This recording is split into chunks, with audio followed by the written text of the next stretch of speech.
Hello and welcome to live Barclays Women's Super League coverage of Brighton versus the champions and leaders Chelsea from the Broadfield Stadium. The Seagulls claimed their third win of the season last weekend thanks to an Elizabeth Turland winner deep into injury time. That takes her league tally to 9. Lauren James has managed that same feat in her last 5 WSL appearances, including 2 hat-tricks. So with 2 of the league's informed forwards in action today, surely goals are on the way. Who can stop Chelsea? Well, in the title race itself, not Brighton, but today, why not? Back at the start of the campaign in October, they led at Kingsmeadow for a while, should have been 2 up. They've begun 2024 with a victory in each of the cup competitions, between which came a thrilling 3-2 stoppage time league victory over Bristol City last Sunday. So it's been a very happy new year so far ahead of this, admittedly, far tougher test. They'll be hoping perhaps that the midweek exertions for Emma Hayes and her players on European duty might have taken something out of them. Probably not, though. The squad of stars looking to make it 5 league titles in a row as we now kick off the second half of the league season, with the champions finding themselves on top of the pile once again. They're in excellent scoring form, but they aren't keeping clean sheets. They'll also be aware that Brighton are a different proposition this season. So this kicks off this latest round of fixtures in the Barclays Women's Super League. Everyone else in action tomorrow, improving Aston Villa away to Manchester United, who Chelsea have just beaten. Everton and Leicester, who are just behind Brighton in the table, well, they meet. Bristol City against West Ham, a couple of struggling clubs there. Tottenham against banging form Manchester City.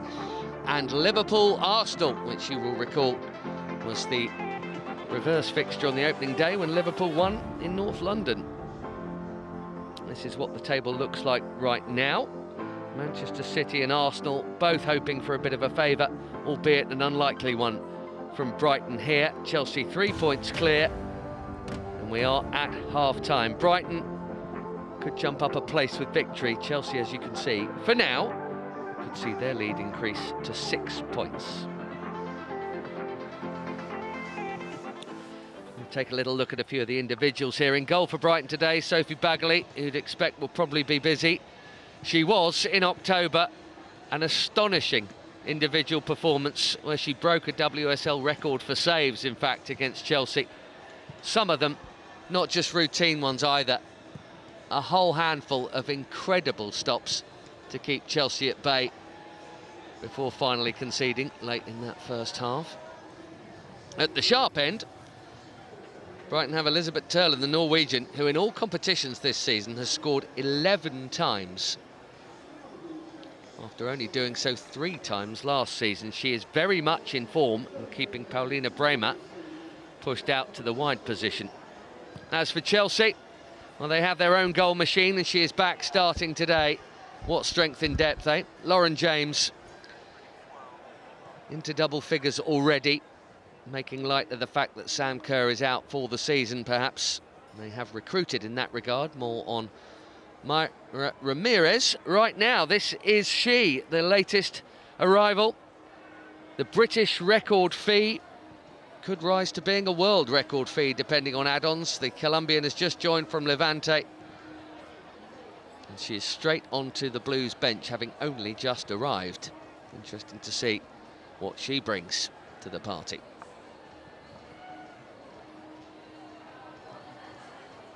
Strength and depth, the key for Chelsea to be fighting on all fronts as ever. They usually are in and amongst it for the first half of the season and pull clear by the end of the second half of the season. This time, they're trying to give themselves a really comfy little cushion at the top. Made it through early to Europe's last 8. Had it been a tougher test in midweek against Real Madrid, perhaps Brighton would have fancied their chances a little more of an upset here, but we shall see.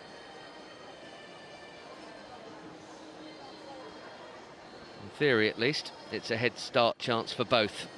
Were Brighton to be victorious here, it would be back-to-back victories for the first time this season. They would go above Aston Villa and into 7th, the top of the bottom half, if you like. And there is a bit of a gulf there between 6th and 7th. It's kind of a genuine top half and bottom half, if you know what I mean, in the WSL. And her side, as ever, at the business end of it.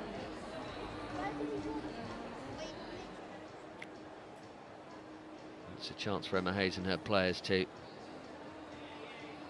really put the pressure on Manchester City and Arsenal, both of whom play tomorrow, not against each other.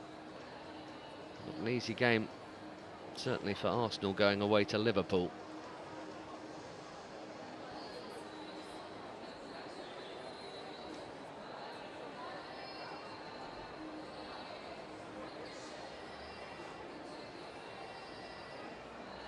Well, you don't get quite so many giant killing tales at this level. But if there is a club who've got previous when it comes to that, it is Brighton. And it's been a happy new year for them. Played 3, won 3 in 3 different competitions. Now they host the champions as the second half of the Barclays WSL season kicks off. The Seagulls, the only club to win at Manchester City in well over 2 years. They were the last side to win away at Chelsea too, 3 years ago next week.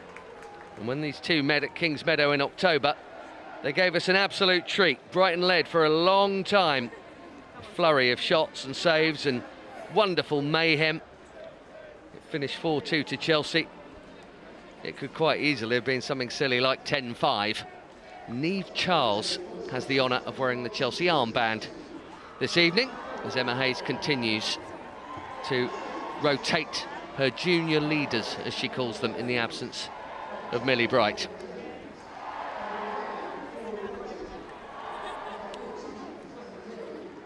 Well, in league selection terms, a couple of Brighton changes this evening, both out of choice. Maisie Simons drops to the bench, so does Katie Robinson. That one perhaps more of a surprise. In come the Greek forward Beria Sari and Tatiana Pinto, who scored in the Cup in midweek. For Chelsea, 3 changes from Wednesday's Champions League win.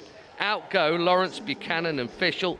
In come 3 international regulars, Eve Perisset, the red-hot Lauren James, and new signing Natalie Bjorn.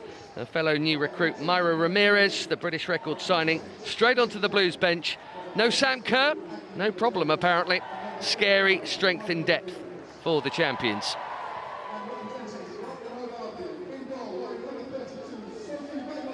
Expecting fairly similar shapes here, although Mel Phillips has already shown quite a bit of flexibility. This is still her first full season in charge. But it looks more or less like a 4-2-3-1 against a 4-2-3-1 here.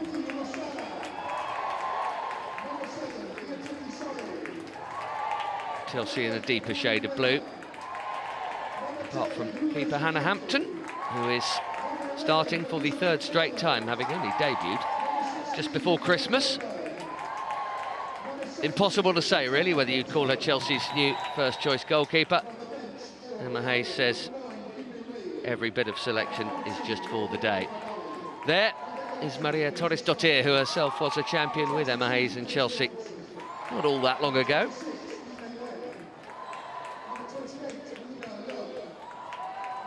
Up against a lot of former colleagues.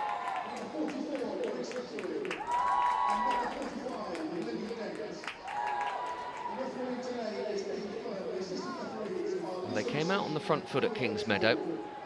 Paulina Bremer scored for them. Should have scored again moments later. Big save from Berger. Chelsea rained the shots in. Bagley was heroic. A cracking game.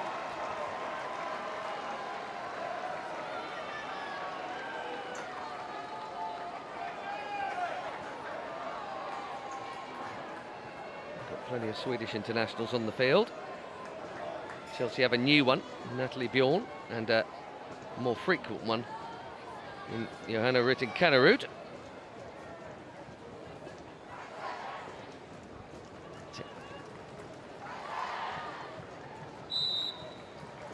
Amy Fern is our referee. Players take a knee. Continued kneeling stand against discrimination, and away we go. As the second half of the Barclays Women's Super League kicks off. 11 played for everyone, 11 to play. First versus 8th here at the home of improving Brighton. They will have to improve some more if they're to cause an upset, though.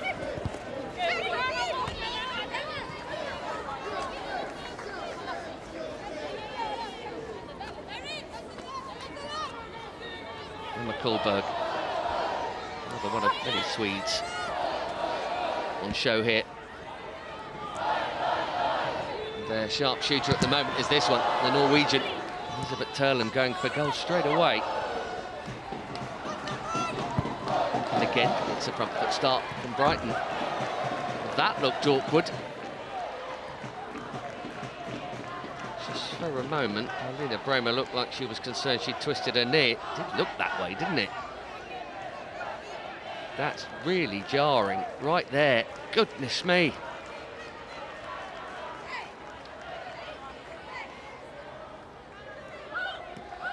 Blessed are the ligaments that are rubbery enough to take that.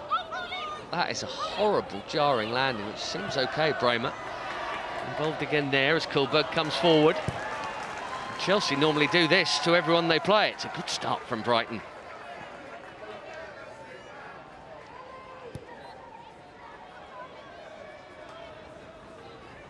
Six clear if they win this game, 4 now.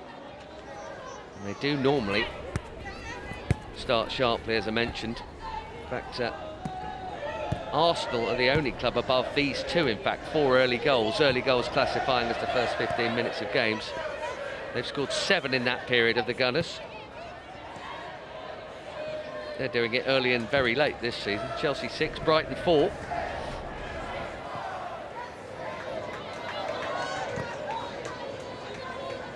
Chelsea having made it through to the knockouts in Europe, the old Holy Grail. Feels like that is the fairy tale ending for Emma Hayes in May. Domestically, 3 League and Cup doubles in a row. And such strength in depth that their third choice keeper has had an England call-up. Hannah Hampton getting a run in the side now.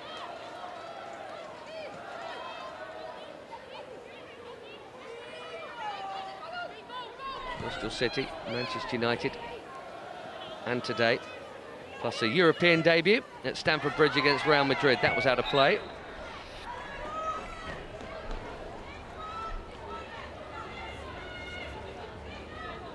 When you qualify from the group stage of the Champions League, you go to the last 8, not the round of 16. Emma Hayes' side have done that by virtue of the fact that the other 2 drew and they won in midweek. So they will be seeded, and it means that their match day 6 meeting in Paris, coming up in a few days, is not in any way definitive, so that takes a little bit of pressure off.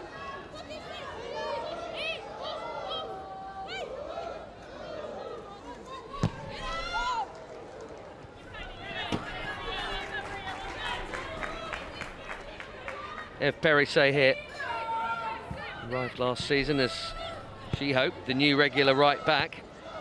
Since when? Former Paris Saint-Germain captain Ash Lawrence has turned up. Now Natalie Bjorn on the ball here, who plays in that position too sometimes. That's for Sweden.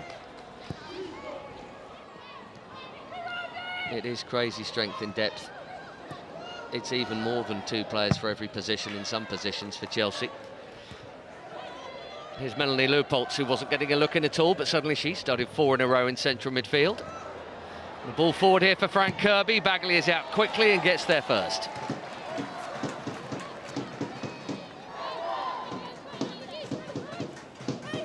Only scored once this season, Frank Kirby.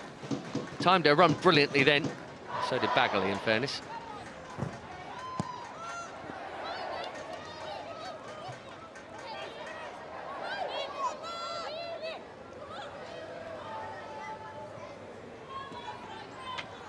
Leupolz just offering short, but Niamh Charles into Cuthbert. Cuthbert was captain for Real Madrid. Niamh Charles tonight. Emma Hayes made a point of not having a vice-captain this season. So far, anyway, not officially. Is deliberately sharing it round. Sam Kerr has worn the armband too.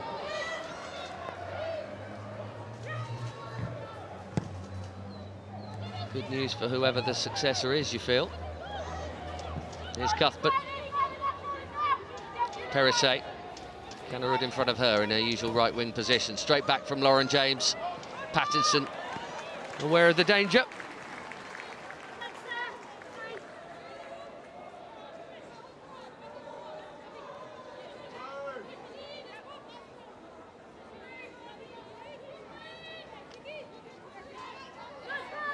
Pattinson here, a former Everton colleague of Natalie Bjorn. On opposite sides now today. Forward by Carter. Turland. And Kullberg.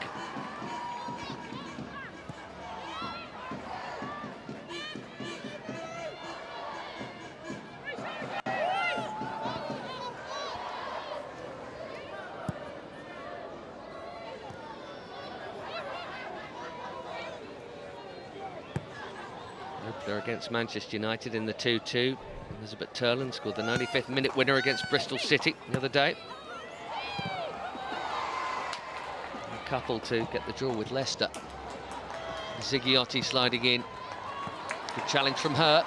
Generally be her and Vicky Losada in the middle, trying to be the screen in front of the defence for Brighton, who are coming forward now. Decent number. Tatiana Pinto, that's a good take. It's also a good foot in from Jess Carter. Superbly dependable defender, and even more important with Millie Bright out. Jess Carter just swapping sides today. Usually she would be left of centre. Millie Bright or her replacement would be on the right, certainly when it's Kadisha Buchanan, but it's Natalie Bjorn today, and she's gone left where Carter usually is. Forward by Perisset into Lauren James dropping in.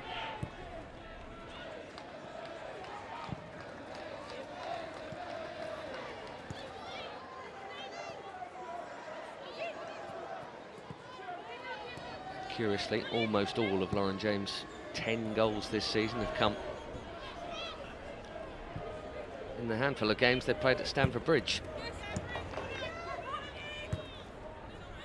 Still a firm favourite at Kingsmeadow.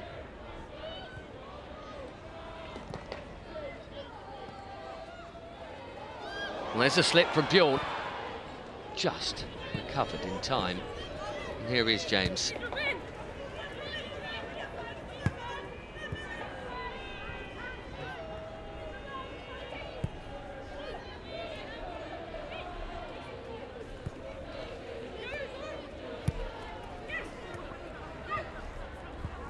Nicely done by Canarud. Cuthbert nearly there. Torres Dottir came to engage, got a piece of it, not a big enough piece. Cuthbert, tiny bit more on that. Guro Wrighton was in. Here's Perisset.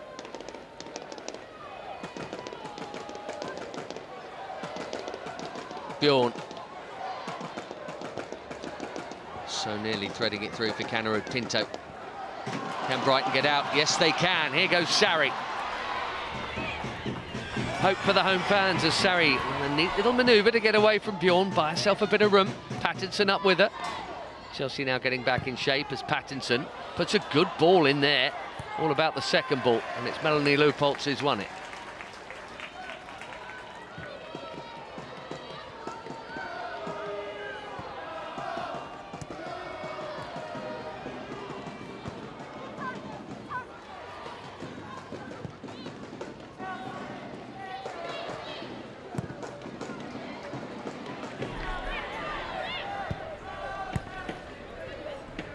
Layoff from Sarri. Pattinson ended up winning it, losing it, winning it, and losing it again.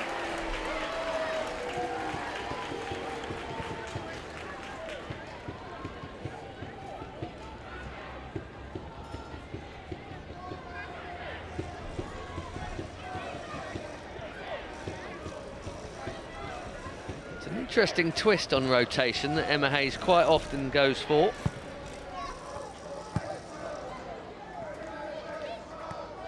Number today, getting full of praise pre-match.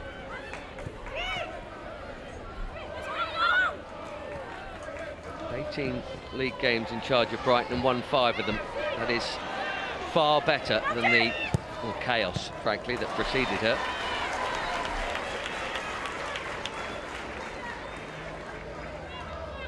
Hope Powell left last October.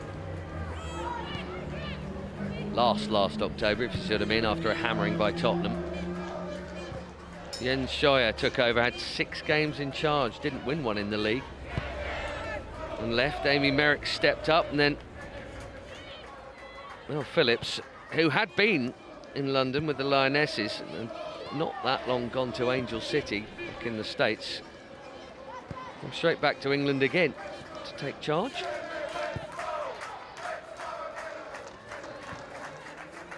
Instant improvement. Very nearly won the FA Cup semi-final against Manchester United, only losing out Thriller in extra time. They're a much better side, and coming forward here, Sarri trying to work some room for the shot. Going to need some help, or some skill. And Hampton has done well to shovel that the right side of the line from her point of view.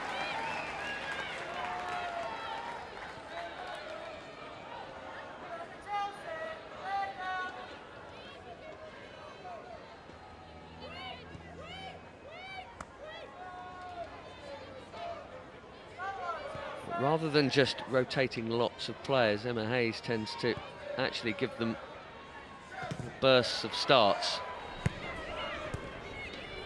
Melanie Lopoltz would be a perfect example. Started 1 game all season and suddenly started 4 in a row next to Erin Cuthbert. And just now, a couple of weeks from now, it may well be England Nusken or England Cuthbert again for a little run. It's kind of how it goes. Even Lauren James finds herself out the starting 11 in relative terms quite frequently. Every 3rd game maybe. Didn't start Real Madrid again in midweek. Jess Carter is one of the mainstays though. Here she is.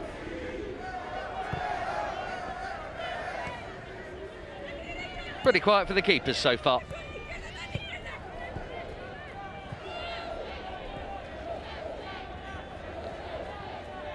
0-0, hugely unlikely scoreline. Brighton do tend to score. Chelsea pretty much always score and concede quite a few too. As Guro Reiten smacks one off the bar. Canarud, deflection was it? Corner. Did Sophie Bagley get a hand?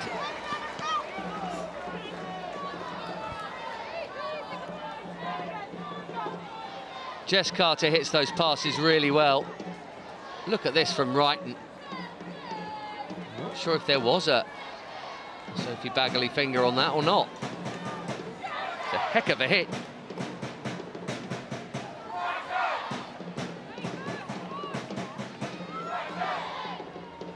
First real scare at either end.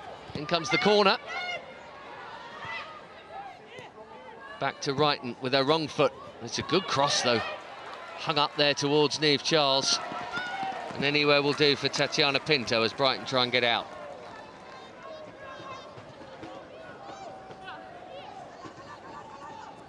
Scored a penalty midweek at Stamford Bridge against Real Madrid. Guro Reiten. First goal after a long layoff. Injured an ankle at the training ground in October, missed 2 full months.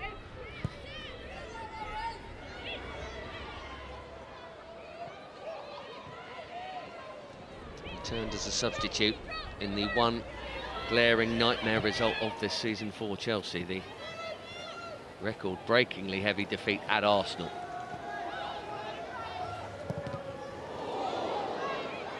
And I think we're going to have to stop play here, Amy Fern, yes.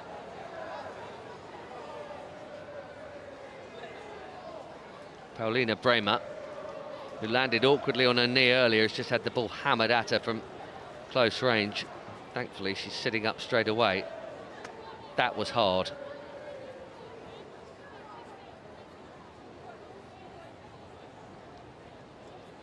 Even worse on a cold night. But oh, goodness me. Don't think we need to see that anymore. Natalie Bjorn has just smashed that.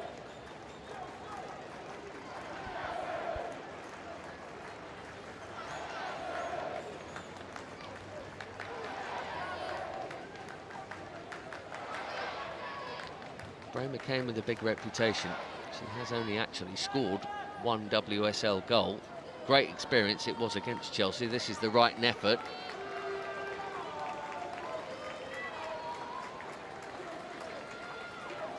There might have been a fingertip on that.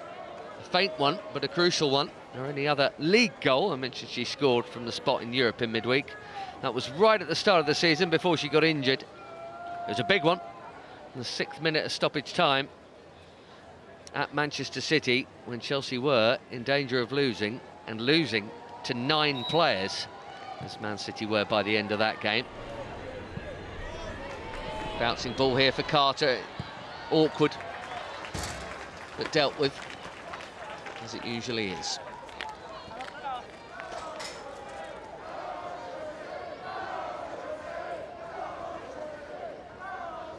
It's the strange thing about Chelsea. They look like they can be got at a little more this season, but if anything, they look even more dangerous going the other way. And that's even without Sam Kerr. Scoring tons of goals already. It's usually the second half of the season where they really start to turn that on. But what they are doing a lot is conceding. For a team who are as good as they are and where they are in the table, letting in a lot of goals. 17 games this season before this, they've conceded in 12 of them.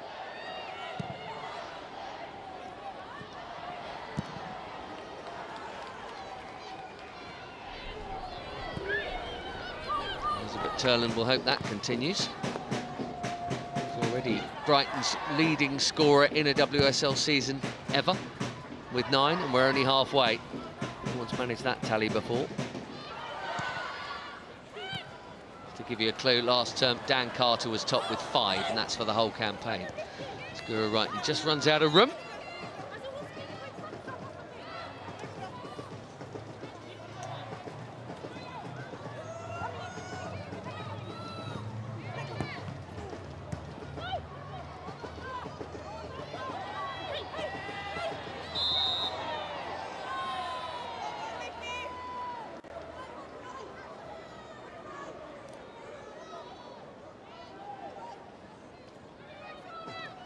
His foul. Not seen much of Frank Kirby so far.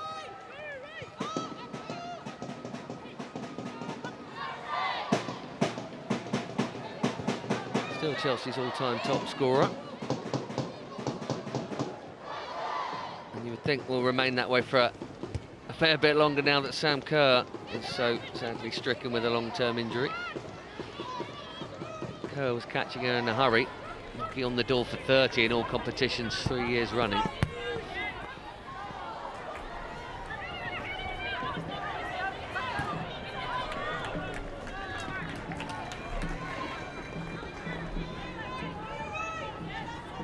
Knocking on either door here so far.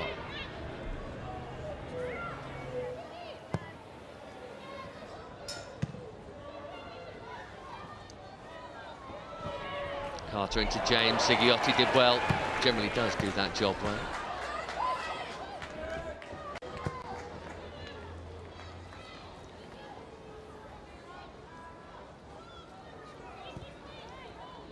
Start of a tough run this for Brighton. They've got Manchester United and then Liverpool coming up after this.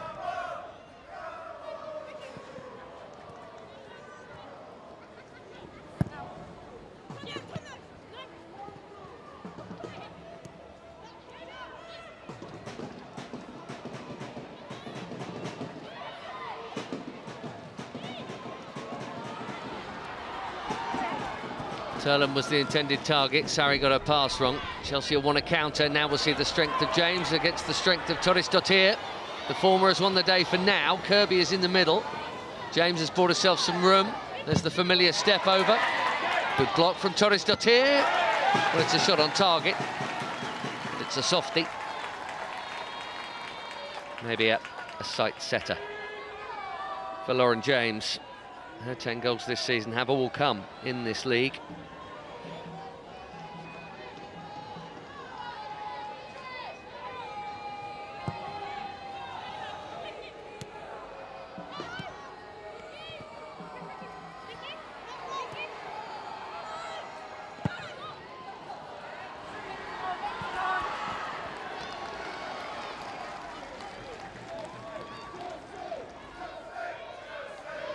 That is Myra Ramirez, the Colombian. 6 in 7 this season for Paul Levante, who keep finding good forwards and then seeing them pinched by bigger names, usually Real Madrid actually, but in the American clubs. But it's Chelsea who've come in for Ramirez there. 4.5-year deal.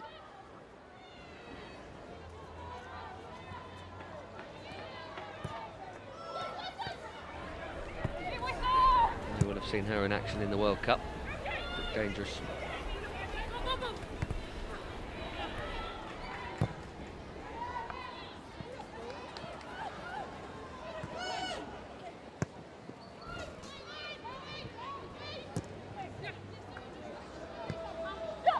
These two do a pretty good job of keeping each other at arm's length for now, but Chelsea can strike in an instant. This is Niamh Charles, who has really become a massive source of goals this season, assisting from left back, having the best season of her career, really gone up a level to the point where Emma Hayes seems really loath to rotate Charles out of the side in the way that she does with most of the others. Canarud's had a good run though. And the ball forward to Kirby here. It's Perisset, who's more out than in.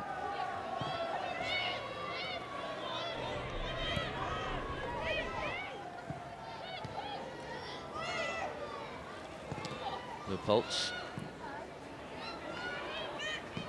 They'll be trying to turn it into something, but it wasn't the best pass. Well played, Zigliotti again, doing an important job in there. That's a good ball. It's also a blatant foul. Tatiana Pinto with a bit of a yank back there.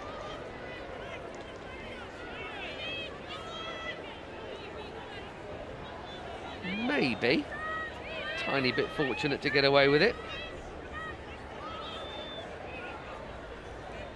Only Leupolz have been off and really running. It's a definite yellow card. It probably should have been anyway, in fairness. German can't believe it. The Portuguese has got away with it. For now, anyway. Perisset delivers. She generally does when she's on the field, Perisset. Drop there for Carter, maybe. And Kullberg was leaving it for her goalkeeping colleague Bagley, but they made a bit of a mess of that.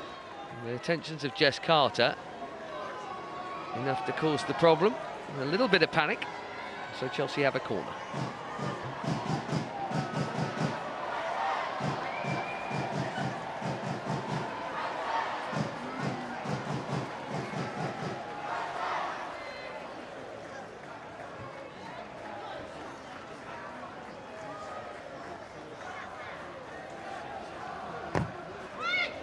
To the near post, there's the flick from Leupolz, so dangerous. It's lap of the god stuff if an attacking player gets that first head on it like that. It's as much luck as any judgment thereafter, isn't it? Impossible to defend against that unless it just comes to you, which it did, much to Brighton's relief.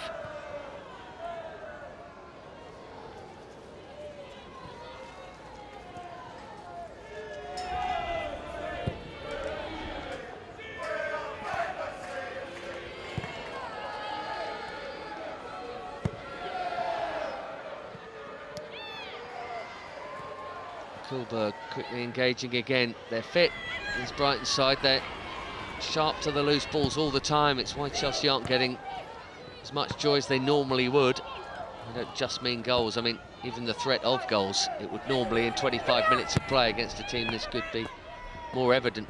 But Brighton are doing a good job. Maintaining it, perhaps another matter, we shall see.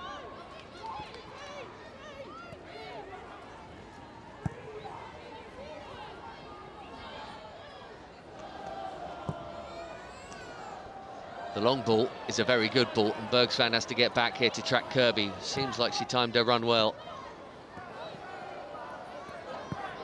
Bolts into Charles. This is Frank Kirby again. Right in the middle! Scuffs it. The firm foot was surely 1-0. A little slice of the ankle, and it's wide.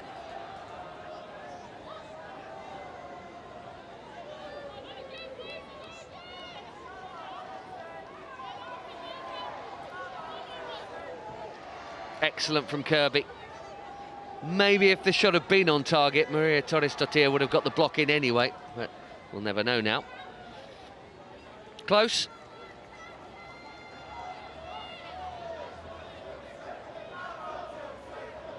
Such a twin threat down that left with Charles and Brighton, but often if Charles is high, Brighton will go more central. Chelsea's tally of shots is 5, 2 on target. Brighton haven't managed one on target yet. It's one hungrily there by Perisic. Mistake from Torres-Dottir. Don't want to do that when Lauren James is in the area. Here she goes. James, deflection, and a comfortable stop.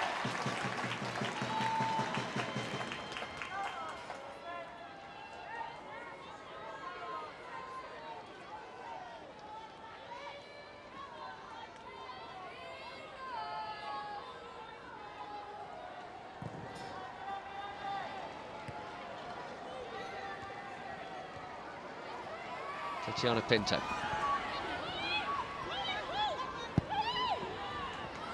Glancing header. Sarri would have needed a miracle to get on the end of it. Turland just helped it on.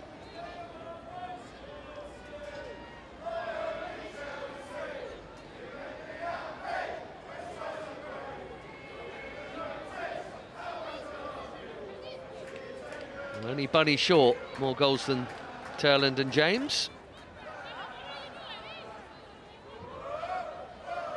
Lauren James went above Bunny Shaw for a couple of hours last weekend when she scored that Stamford Bridge hat-trick against Manchester United, her former club.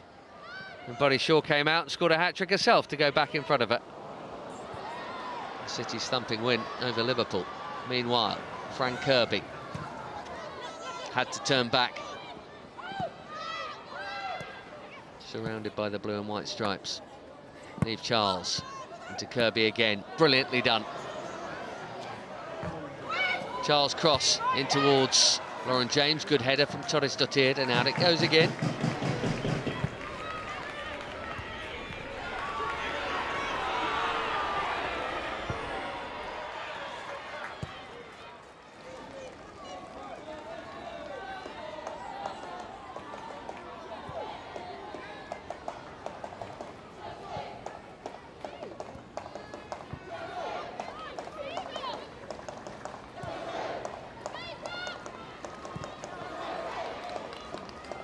Feels like it's much more likely to come from the Chelsea left at the moment, doesn't it? Not seeing nearly so much of Perisic and Canarud on the right as we are Charles and Brighton on the left. There's the former of those wearing the armband today.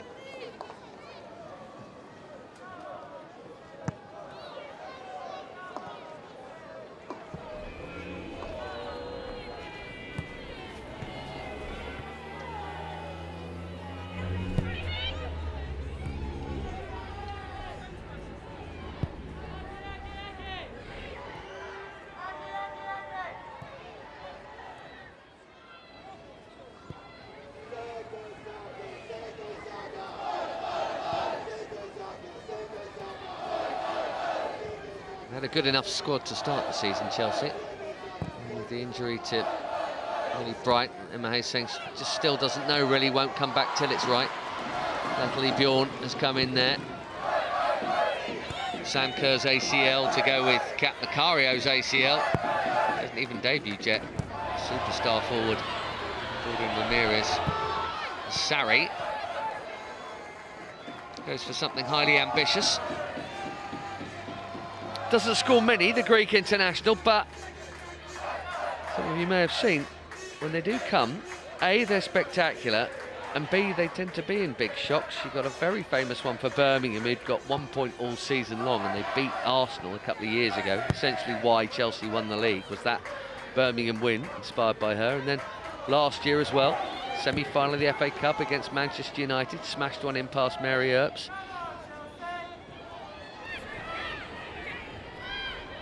Little clip on the heels of Lauren James, does carry the ball as effortlessly well as anyone, anywhere.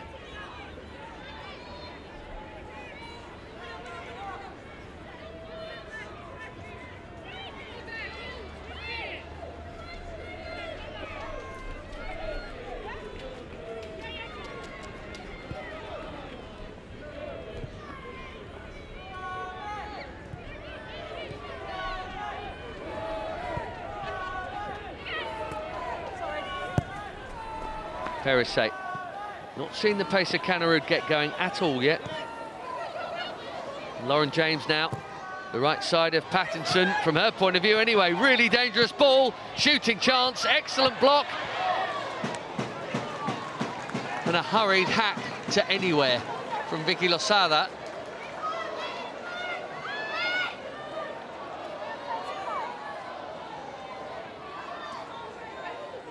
As canted a passer as you will find in that Brighton midfield, but there is a time to boot it out the way.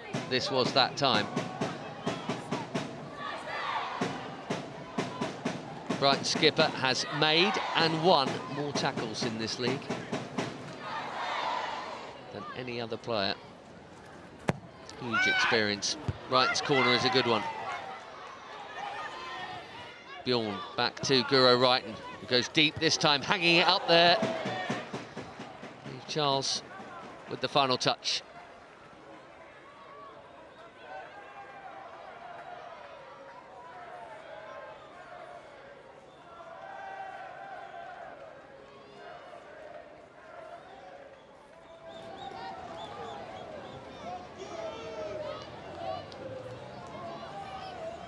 Good flat delivery that from Wrighton.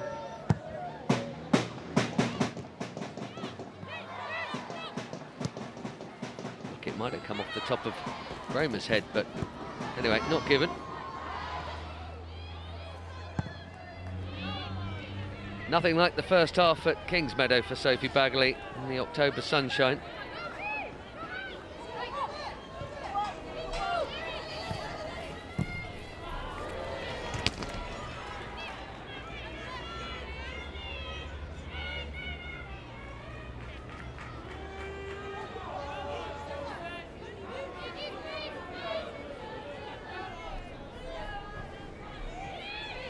Sarri.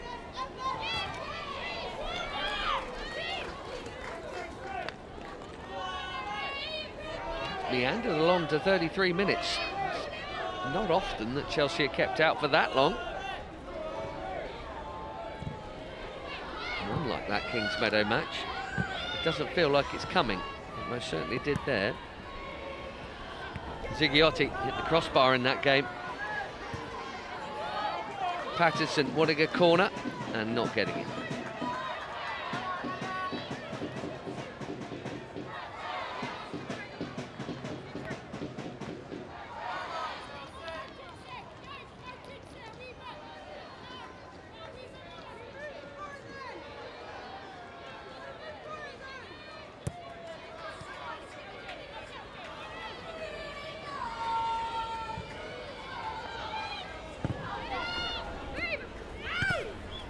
Canarud able to take it and turn. It's an amazing touch from James, who's then bulldozed past Torres Dottir. Frank Kirby couldn't quite make it stick for it. Beyond that, possible for Kirby to get.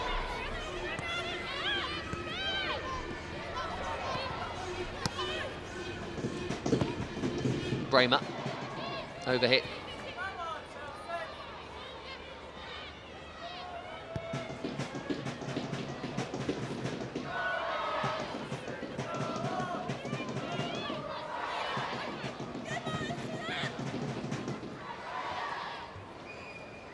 Quieter than usual, the champions here.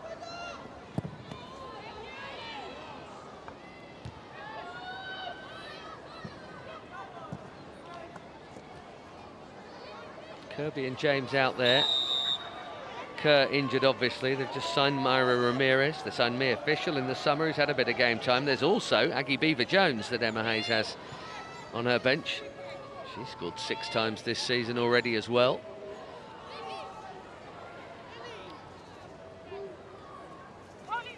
Not a squad anywhere, certainly in England, maybe anywhere at all, that has the depth of Chelsea. So yes, they do very well, but they should do. Quite clicked here yet, so Brighton will be very pleased, and they've won it high here with Zighiotti. Pinto on Perisset, goal kick.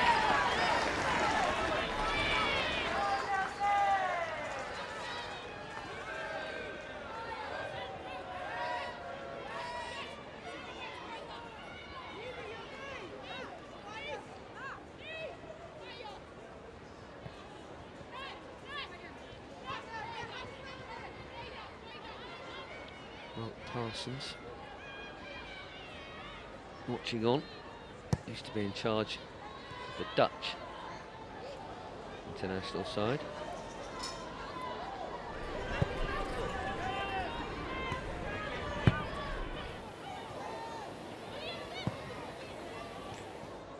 Kirby. Well, she's meant that for Niamh Charles. It's the pass of the game so far.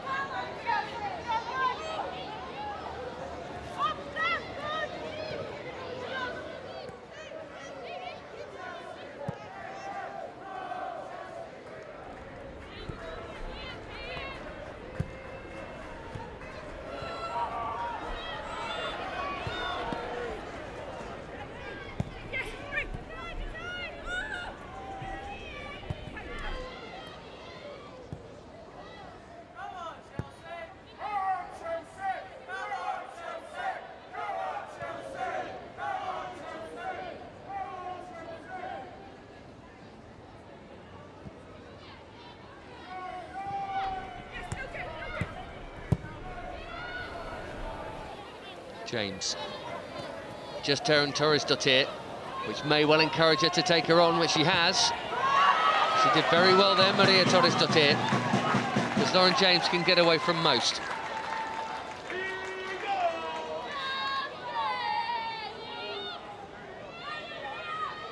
Job done. Another job to do for about 50 odd more minutes, that's all, against Lauren James.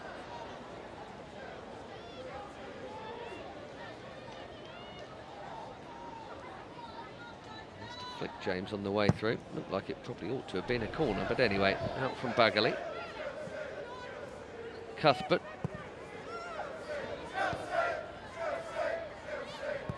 Chelsea with 70% possession. The touches in Brighton's box. Both of the two shots on target we've seen in this game. But not a great deal else. Maybe now. That's a great ball, and it's another chance that goes begging. This time it's Kirby. It's on the stretch, in fairness. It's not as straightforward an opportunity as it might first look, and nor is it as straightforward as the one Guro Reiten missed earlier. But even so, it's been such a good predator for such a long time, Fran Kirby. Maybe the leg of Bergsvand is enough to block the view slightly, so you see it late, but she'd expect to do better there. Two best chances have come from that left side. No surprise, because most of the nearly moments have come from that left side too. And two very fine players have missed the target on each occasion. First, Guro Reiten, now Fran Kirby. Brighton have got to within 6 minutes of half-time with their clean sheet intact.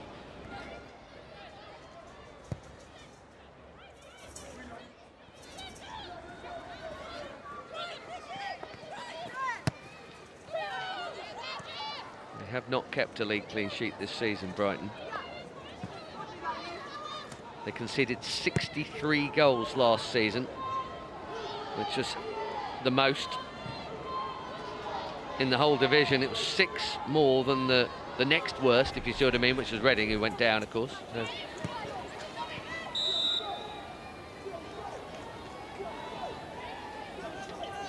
Not helped by the 8 they conceded against Tottenham that saw the end of Hope Powell's 5 years in charge. They also conceded 6 against Villa, 4 to Manchester United twice, 4 to Arsenal.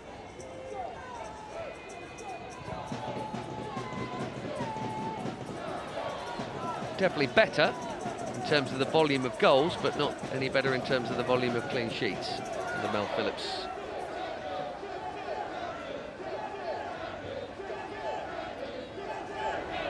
He's trying to bring that balance. Certainly inherited a side that can create and score. Not let in way too many.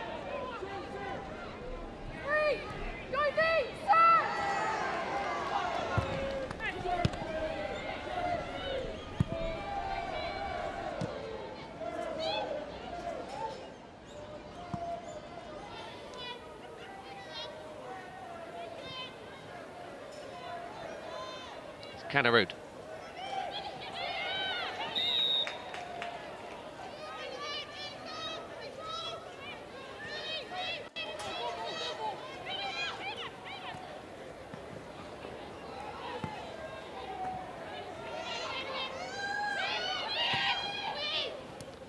Cuthbert read that.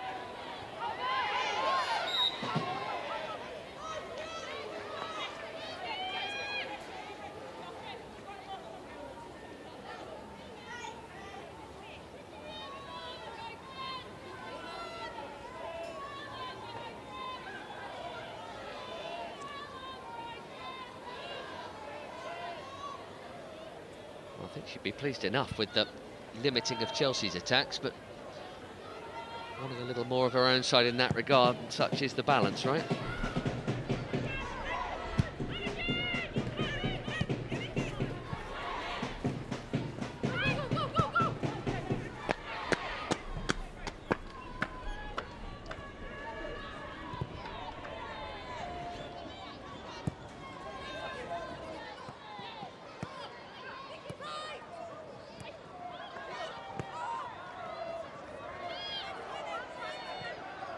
Bjorn to Carter.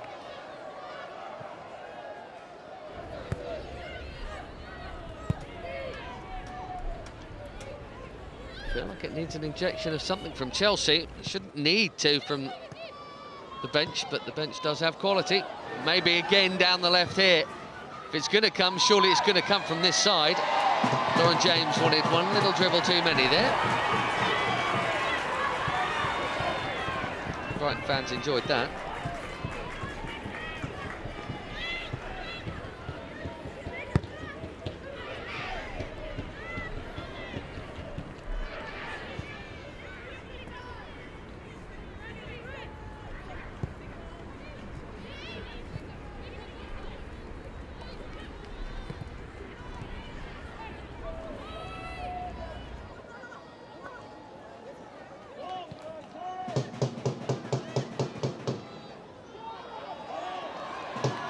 Nicely done.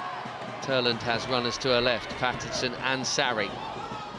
Don't finish the half with a sting here. Sarri might be worth a hit. It is deflected. Could have been awkward. Ended up pretty comfortable for Hannah Hampton. It was deflecting on target, so that'll be Brighton's first with a minute to go of the opening 45.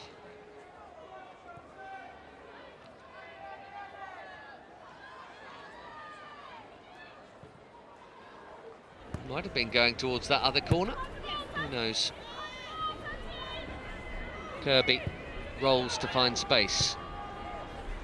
Leupolz with the first-time ball. She knew Niamh Charles would be making that run. Back to Leupolz. Nice, into Brighton. And James. Brighton need to stay switched on here, as Lauren James goes on another mazy run and wins another corner from the diving Bergs fans.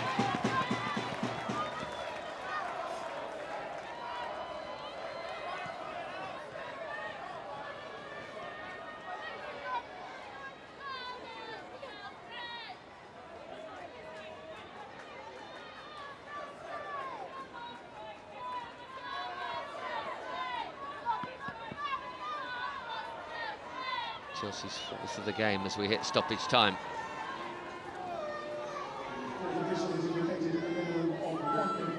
One added minute, that's all. Guro Wrighton.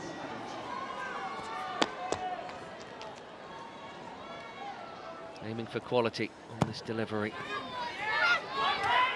Bagley came and got there. There will be time for another.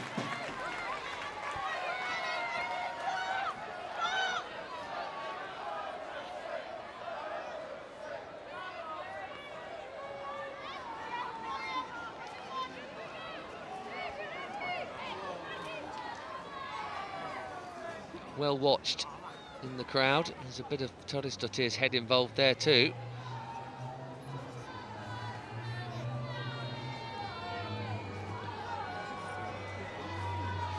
Perisset this time, and towards that near post. Bjorn missed it. Charles. There's no time for any more. They served up a thrill fest in October, and Sophie Bagley was the star. Far less to do here. Couple of fingertip stops and some nearly moments for the champions and league leaders Chelsea, but actually Brighton have done a really good job of keeping them pretty much at bay. Kirby and Brighton will feel they might have done better. But actually, the league leaders have been on the quiet side here. Maybe a European hangover, maybe Brighton.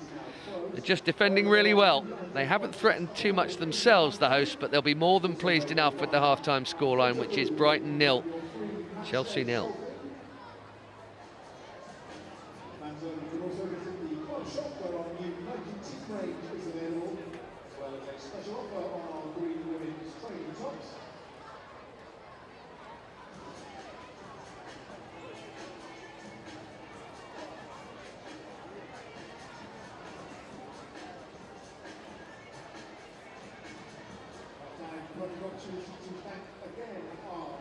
Sponsors American Express, Nike and Snickers UK.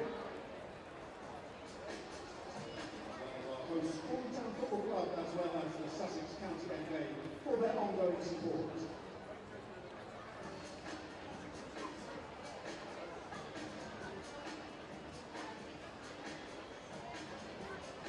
And with a WSL crowd, lots of people celebrating birthdays here tonight. Very happy birthday to Lizzie Jackson, who turns 12 tomorrow. Love from Mum, Dad and Ed. And Lizzie's here today with her friends Imogen and Sharon.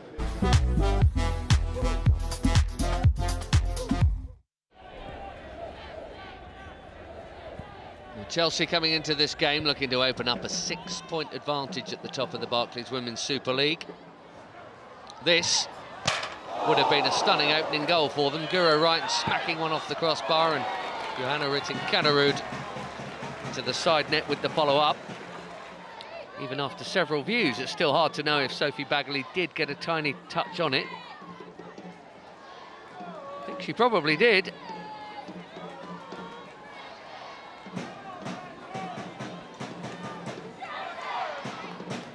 Either way, it's an excellent hit. Lauren James down the right here, although most of Chelsea's good attacks have come on the left side. James getting a second go here. Definitely her sort of range, as everybody knows who's seen her play for club and country. 20 yards is about her favourite, but just not this time. An easy save for Bagley.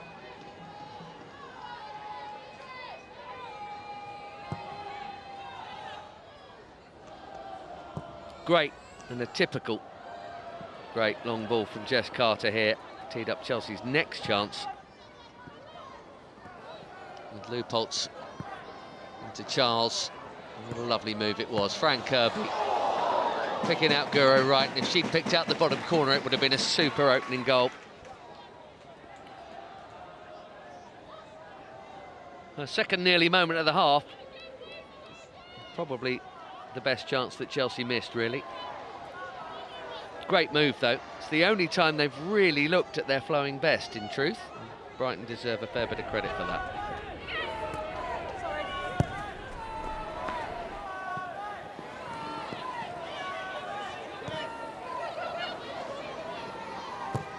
Lauren James here with a really teasing cross. Vicky Losada to the rescue a couple of times over for Brighton to hack it clear.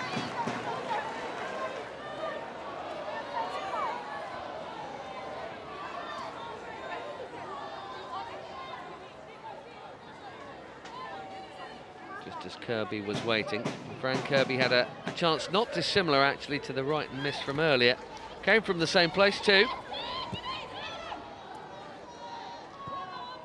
Left channel where they are so well stocked with Charles and Wright, and here Guro Wright picked out Kirby.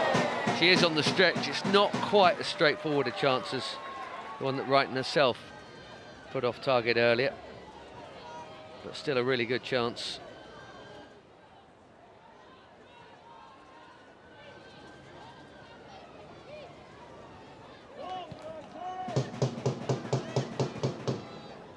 Just one shot on target in the whole half for Brighton, who's defended well but not been able to attack much as a result. It came from Bea Sadi, who got it back here. Little 1-2. And Hannah Hampton's only real save. It's the only shot on target that the hosts have managed here. But at the moment, 8th is frustrating first, and it's 0-0 at Broadfield Stadium.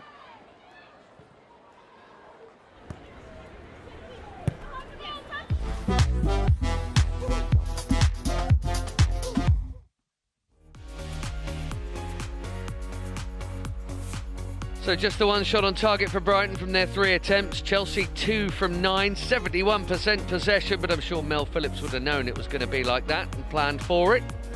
So far, you would say, no question that she'd be the happier coach. Well, so far, this one is a far cry from the reverse fixture that happened at Kings Meadow in October. This one, an absolute cracker. 6 goals, and there could have been 16.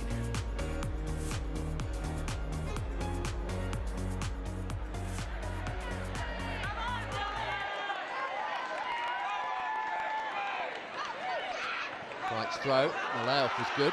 Frank Kirby! Bagley didn't get a touch, the crossbars bailed her out, and Brighton hack it clear again.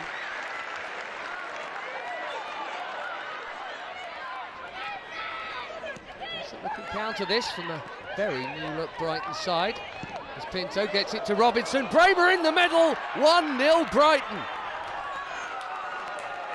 The shock on at Kings Meadow, where Brighton have caused a couple before, and the Blues, who never lose at home, are behind. They're making the run. And Kirby has picked up space here. Nuskin in the middle. Kerr with the cross to Nuskin. That is a brilliant save from Sophie Bagley. Perisset charging through. Brighton doing all they can to withstand at the moment. Kerr denied. Nuskin pulls it back. They're clinging on at the moment. Still knocking at the door. Still can't find a way through. Frank Kirby, lovely pass. Kerr was pushed wide. Look how crowded the box is. Kirby off the bar again. Perisset. Bagley stops it. It's mayhem in the box, and it's another wonderful stop. Brighton's new keeper is having the game of her life here, and somehow it's still 1-0 to Brighton. How has that not gone in?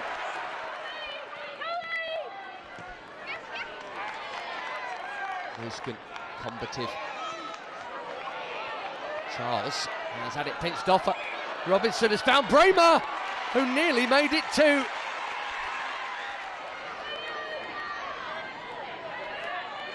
Carter forced wide. Oh, it's a perfect delivery!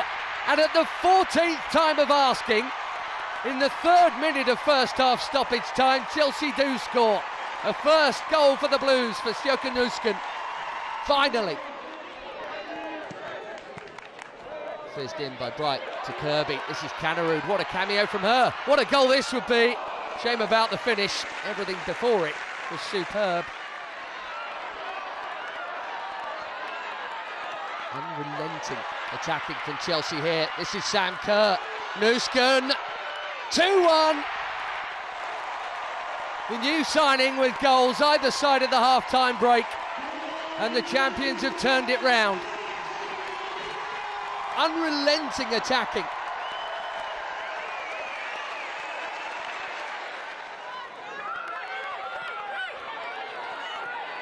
Robinson, been excellently ahead of her. And a lot of space here for Bramer, left by Millie Bright. As Bramer is once again denied by Anne-Katrin Berger. Jankovic. Nicely taken by Nuskin. Canarud, it's blocked. Nuskin again. Still looking for that hat-trick. Sanders couldn't quite get it away. Ingle, Kerr, Nuskin, there is the hat-trick. The new midfielder showing everyone how to finish here. Chelsea have their cushion. Nuskin's got the lot.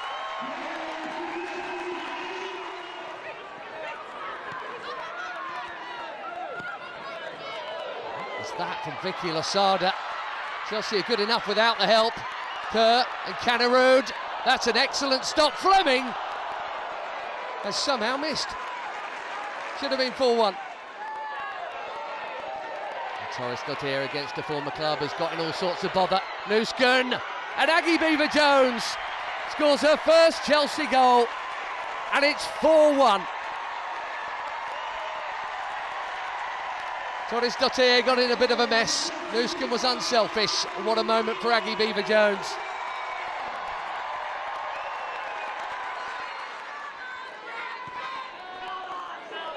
The best clearance that from Berger.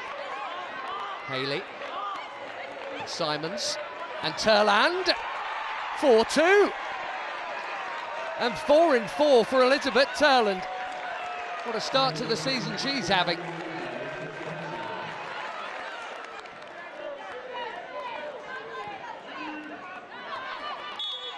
Well, that was a brilliant, bonkers game of football. Brighton in front, Chelsea responded as champions do. They're not winning with comfort so far this season, the Blues, but they are winning. 4-2 the final score. Cracking game.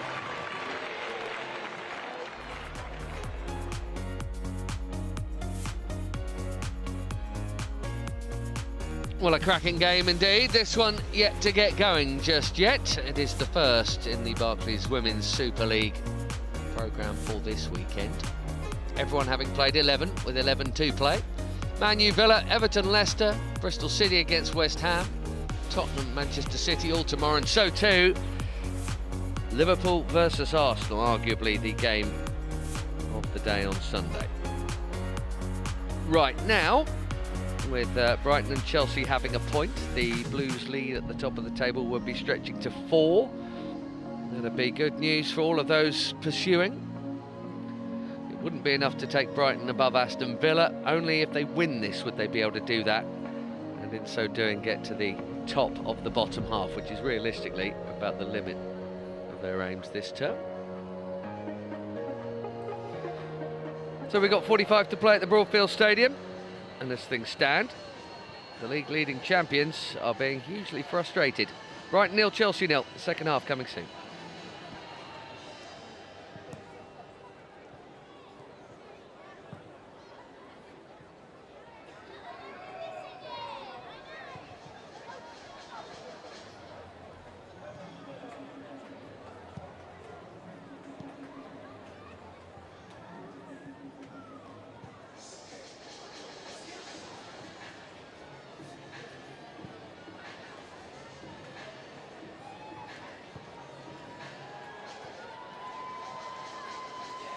Welcome back to side, Chelsea and Brighton with Albion.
No sign of any football for quite a while yet, but Brighton have come out early, so obviously Mel Phillips was happy enough.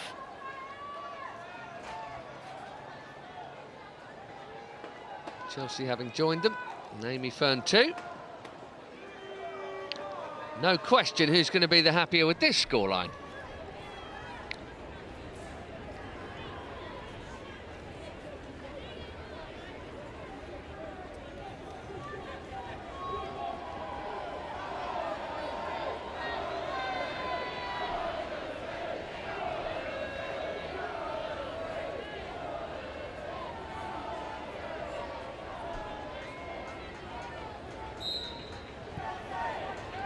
It's pretty rare that Chelsea are kept out in an entire first half. What tends to happen is they start the second half very sharp, and it's Brighton's job to expect that. I'm sure they will be. Doesn't mean it's any easier to deal with just because you know it's coming. There's Erin Cuthbert whipping in an awkward ball. I suppose has to count as a shot on target, really. Sophie Bagley just staying on the right side of the line, or at least the ball did.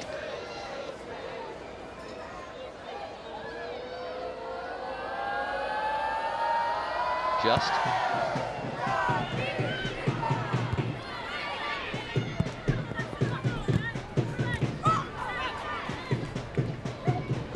Leupolz for Kirby.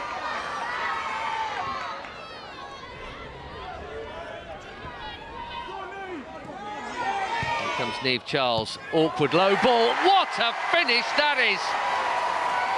Even Lauren James is smiling. It was that good.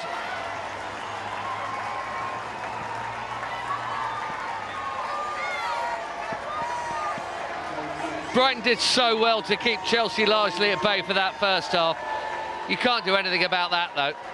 It's a whipped-in cross and a fizzing finish from a forward in form. Wow, even by her standards. That is so hard from a technical point of view. What a goal! Brighton 0, Chelsea 1. Nothing Sophie Bagley could do about that. Wow.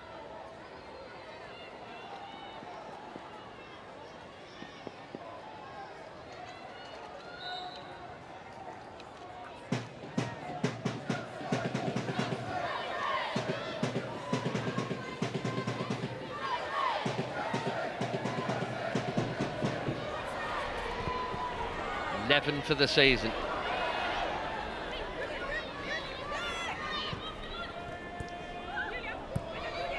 Perfect start to the second half.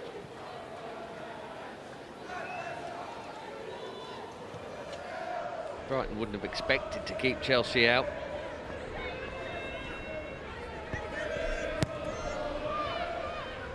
In fairness, they have scored in all but one of the last 43 WSL games, so to keep a clean sheet against them in this division, nigh on impossible. It was Manchester City last March, in case you're wondering. The only time it has happened.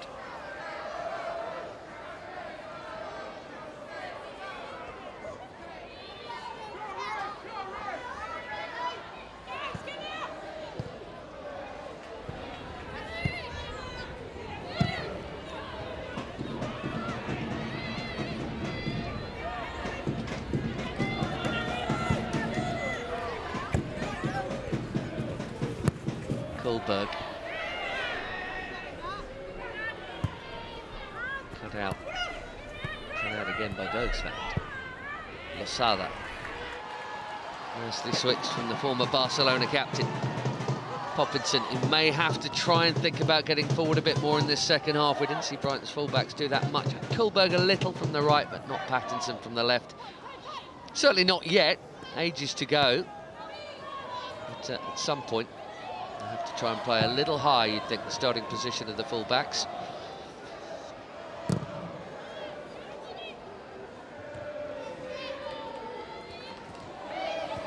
Losada and Cuthbert up against each other in a Champions League final before now. Fran Kirby, Chelsea looking for a second. Cuthbert took a touch off Guro Bergsvand on the way through. It'll be a corner.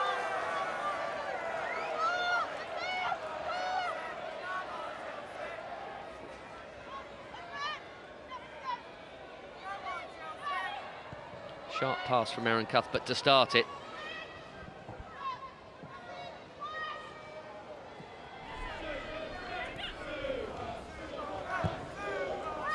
Jess Carter swinging it in. It'll be another corner.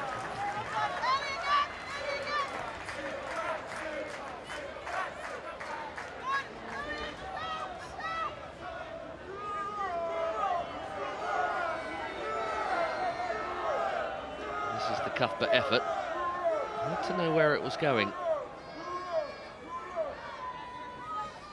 Captain and made the winner against Real Madrid in midweek, Erin Cuthbert. Leupolz with the header, 2-0. Fran Kirby with her first goal in months. And only her second of the season, and she, like Lauren James before her, with a broad grin on. And just like that, the league leaders and champions, frustrated for 45, are 2 up by 50.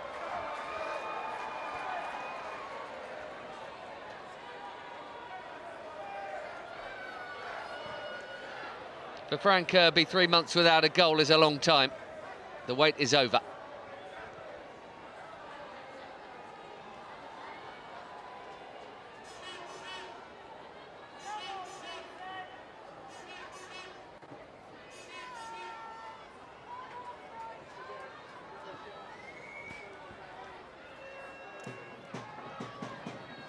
And it's already a mountain for Brighton to try and climb.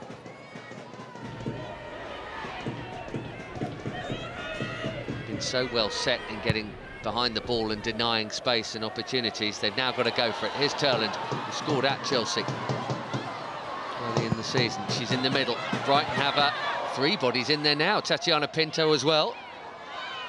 And Zigiotti had joined in. Kuhlberg is higher. Engaging Niamh Charles in a totally different area.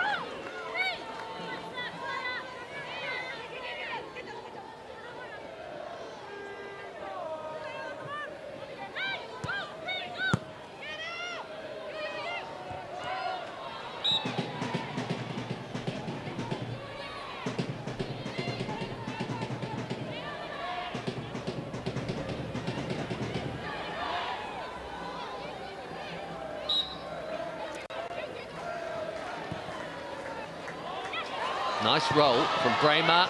Oh, off the woodwork. Hannah Hampton didn't move. And then it's in the lap of the gods as to where it's going to drop, and it dropped for Melanie Leupolz, luckily for Chelsea. Bramer hammers it. You're right, is it that right up in the air? Hampton could catch it. Can't be a back pass. Well, Brighton are woken up into the contest, unfortunately for them. Chelsea suddenly have a 2-goal head start. Vicky Losada.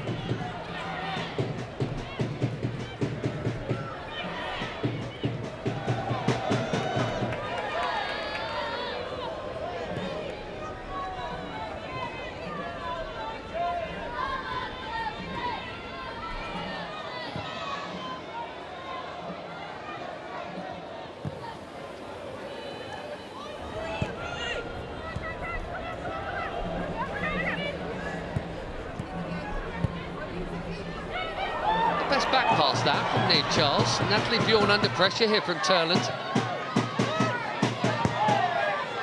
Hannah Hampton couldn't really afford to take any risks there and didn't.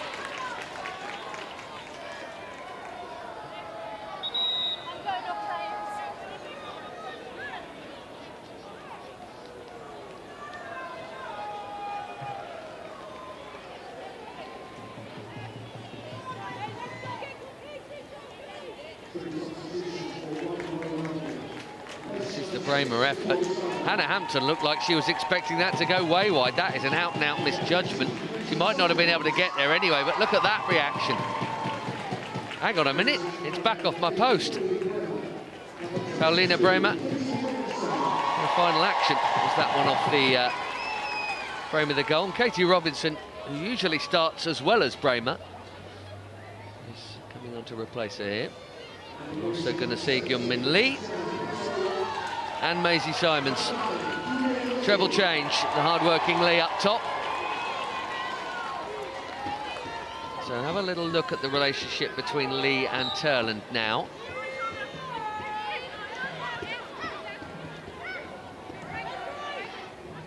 Maisie Simons will be essentially in central midfield. Katie Robinson usually on the right flank, and it looks that way from here. Lee will do the number 9, as her number would suggest.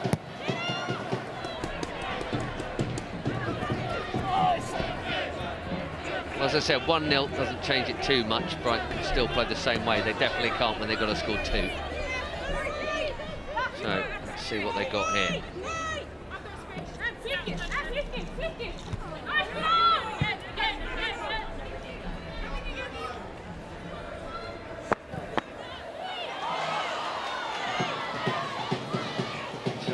back to tackle Turlands.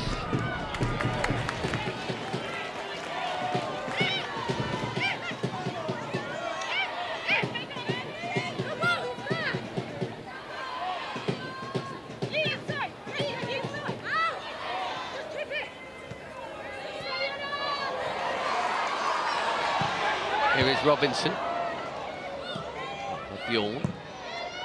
Cuthbert there.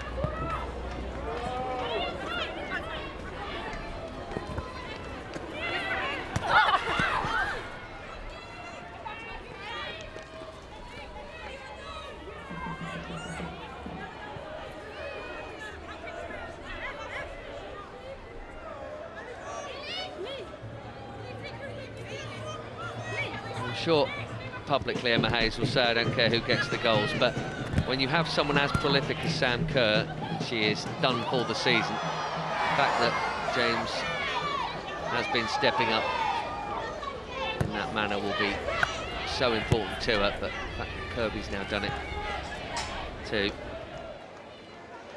you need it if you're going to sustain the challenge on all fronts, as she would expect to do.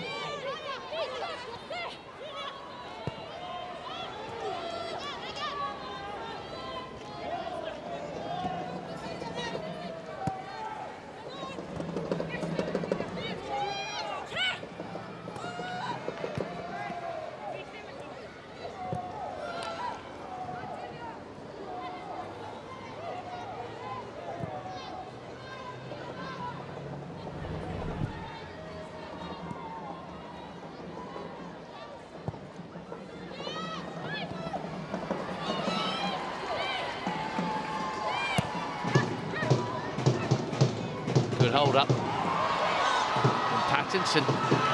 This is the sort of drive we did not see when Brighton had it at 0-0, nor did we need to. Now they do need to.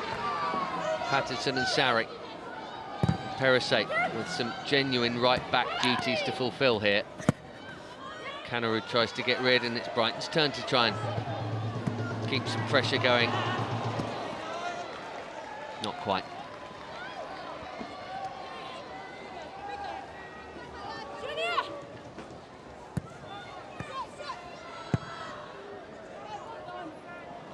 We'll see a debut for Maya Ramirez, presumably. If she's on the bench, she's deemed ready for it. James has options, and she was looking for Fran Kirby with a little disguised pass. Her eyes were going left, the ball was going right. Didn't quite work. Niamh Charles firing it into Brighton. He'll be feeling a bit better now. A couple of nearly moments. Lauren James, 3-0, and suddenly it's easy. One with the left, one with the right. 13 minutes have been played in this second half, and Chelsea have won the game.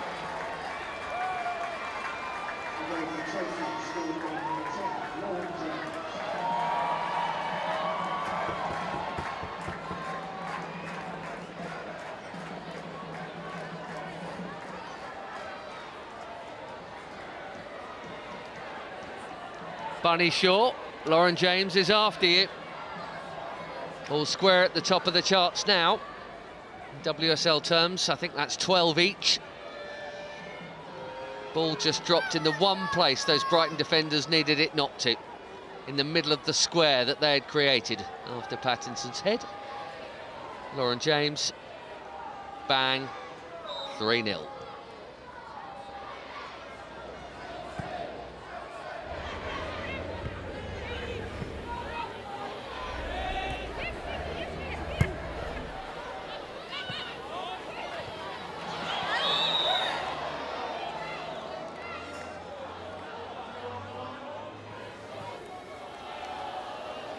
Makes it look so easy. Accordingly now, this game remains of it. Looks very easy. 50th senior goal in club football for Lauren James.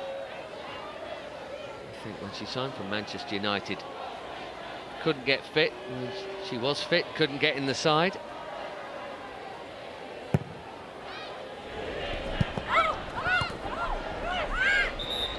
Debut as a substitute against Birmingham. Didn't score for Chelsea until March of that first season. The 8th of 9 goals that the Blues scored at Leicester.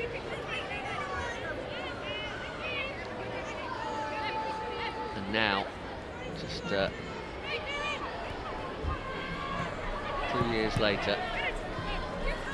Look where she is and what she is. Feared goal scorer. And on yet another hat-trick. Can you believe it? Her and Bunny Shaw having some sort of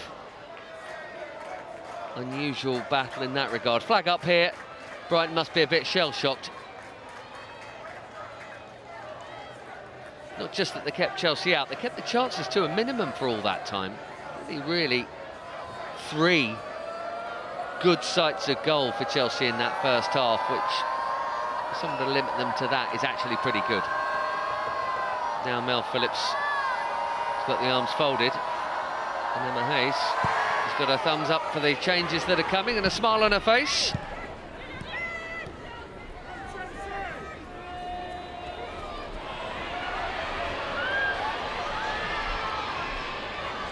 Lee out to Pattinson.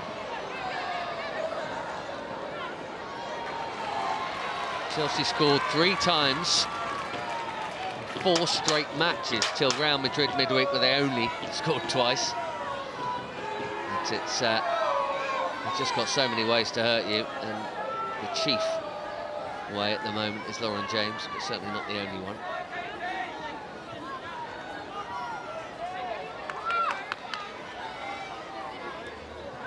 Looks like Ramirez is coming soon. And Aggie Beaver-Jones.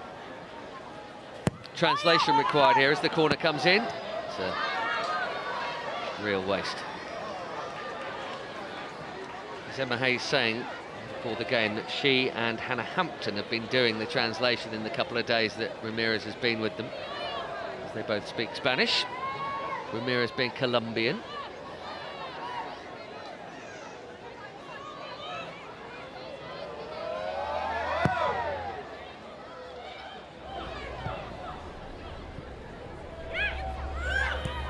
If Lauren James will get the chance to complete the hat-trick.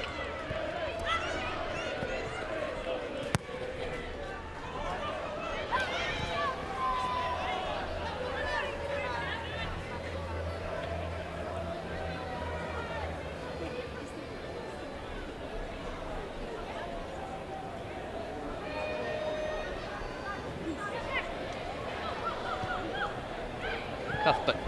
She's not been getting much rest lately. You'd think maybe Sophie Ingle or Sjöken Nusken might be on for her soon enough. Maybe even Maren Mjelde could play in there.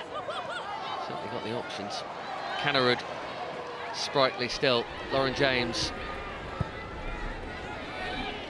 Katie Robinson trying to do the closing down as Niamh Charles finds Cannerud again, who's trying to slide it through for Cuthbert. Fluid football from Chelsea. Now Brighton respond with some of their own. As Turland finds Lee. She's really smacked that. Sarri should get there, but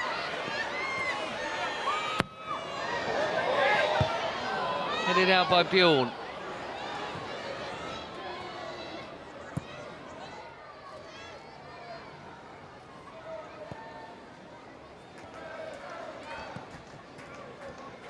Leupolz back to Cuthbert.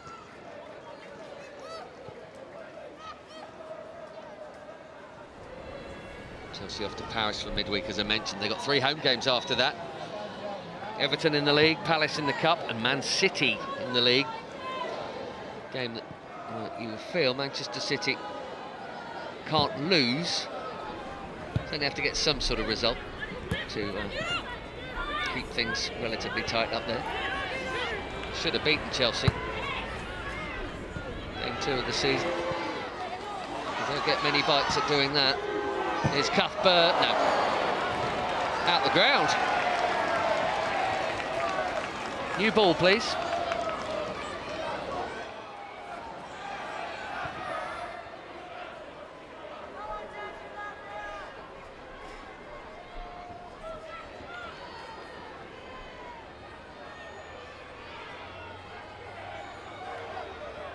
The last 6 appearances in the league.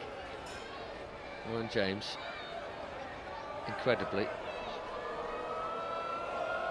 has got 11 goals. That is bonkers.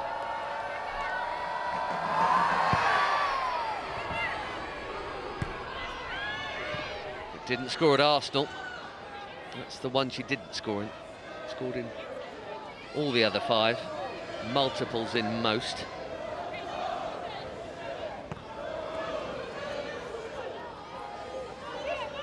Hat-trick against Liverpool at Stamford Bridge. Hat-trick against Manchester United at Stamford Bridge. Also scored at the home of the men's side on day 1 against Tottenham. Opener at Bristol City, couple against Leicester, 2 more here.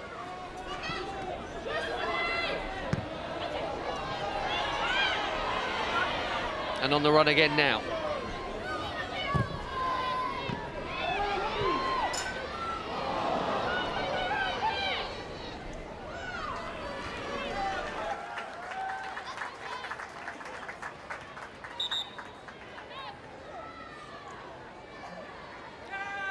The first was a thing of real beauty.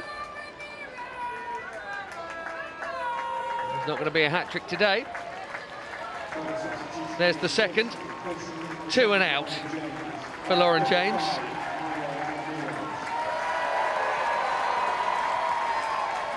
And, a laugh and a hug from Maggie Beever-Jones as Chelsea fans welcome the newest of the new recruits on.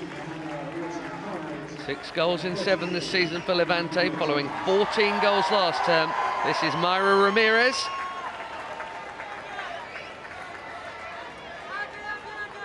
Maggie Beever-Jones also wants a Canarud, and James making way.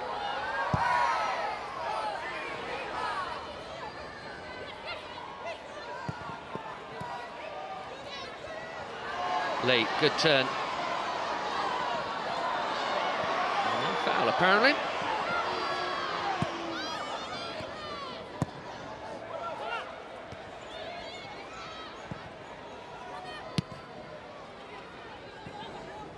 Looks like Frank Kirby has dropped in as the deeper player now, more than number 10. Ramirez, the out-and-out striker.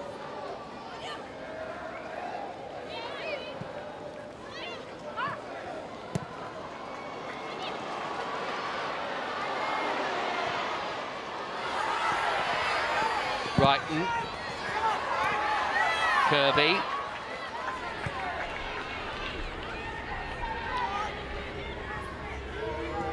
Brighton's spirit will be important in this final quarter of the game here, because they know they're not going to get any points. Chelsea's problem is the strength and depth is such that everybody has to stay hard and on it, because they're trying to keep their place in the side, and it's so hard to get in and stay in this Chelsea team that no one really ever eases up.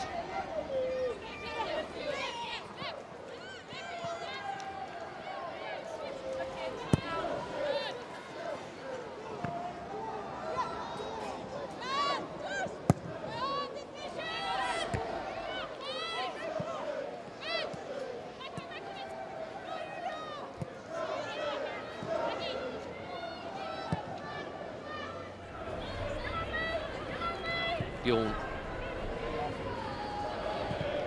Every chance that these injuries to Bright and Kerr not happen, that Bjorn and Ramirez may well not have joined in this second half. Brighton haven't had a single shot, by the way. Chelsea have had 6, 3 of them on target. I think you know where they've gone.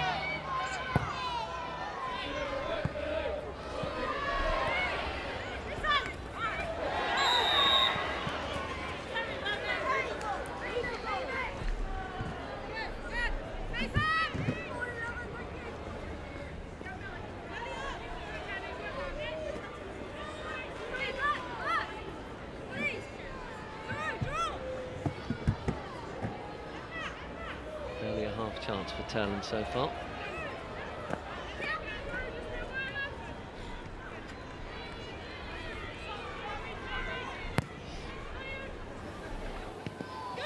Brighton will be thankful they don't play the champions more than twice a season plus cups, but they do have difficult ones coming after this. Manchester United and Liverpool.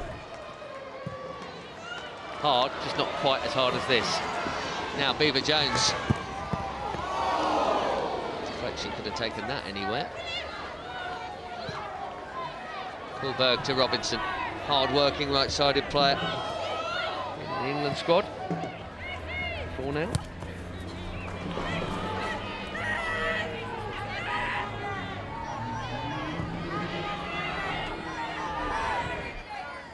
Ramirez laying it back to Cuthbert. Blue Pulse.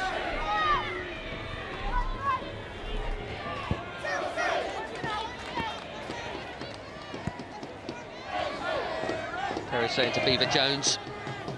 6 goals for Aggie Beever-Jones, and the first of them was just not just this season but for Chelsea. The first of them came last of the 4 that they scored against Brighton last time around.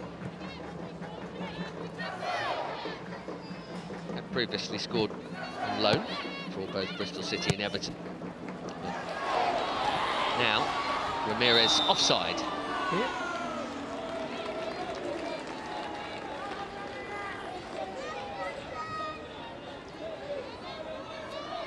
The world record fee, it's only just off, for a player in the women's game. By all accounts remains that the near £500,000 fee that Barcelona paid Manchester City for Kira Walsh summer before last. The fee for Ramirez, if certain clauses are met, will pass that. If rumour is to be believed.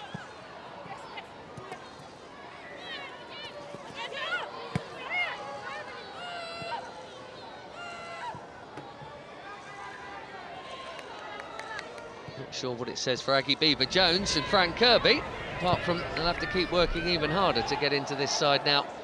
Sanka won't be gone forever. Certainly the rest of this season. Here is Beever-Jones.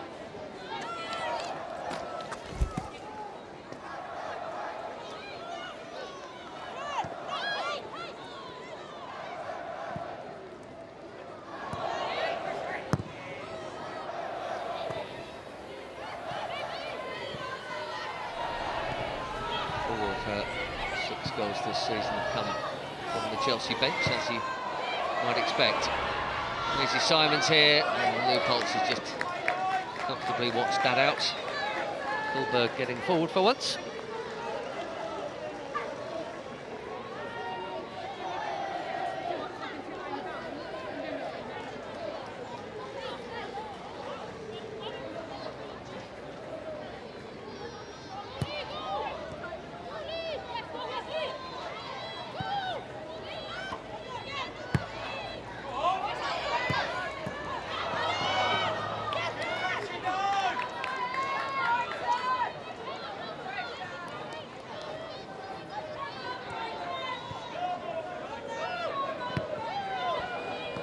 Just getting away with one there.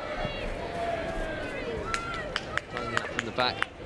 This gets people worried these days of a certain vintage, but it is the way pretty much everyone does it now.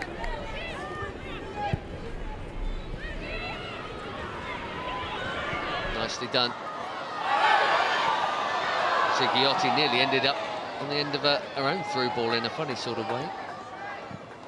Perisset to Lou Pulse. Well, that's a little short. Jess Carter, errors are collector's items. And it's only just that that one was not one. Not a punishable one anyway.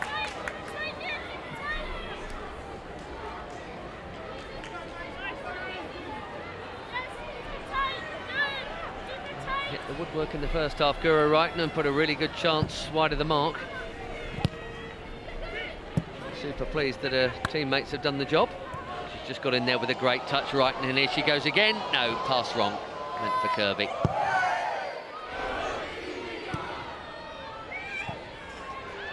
Lee's layoff. Simons, nicely done.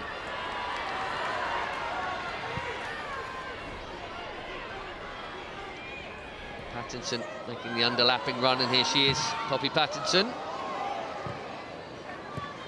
Tracked very impressively by Aggie Beever-Jones, who's just been found by the most delightful pass from Melanie Lou Pulse. That was absolutely brilliant. Kirby got a bit lucky. Deflection off Emma Kullberg. There's Ramirez. That was strong. How's the shot? That was pretty strong too, but it was central. Therefore easy. Saw the hold-up play here. Frank Kirby has become far more the assister of goals than the scorer of them the last couple of years. Having done that hard bit, this is actually a really tasty opportunity. Nowhere near a corner. It's head down, hit it hard, shot on target. Cuthbert. Ramirez.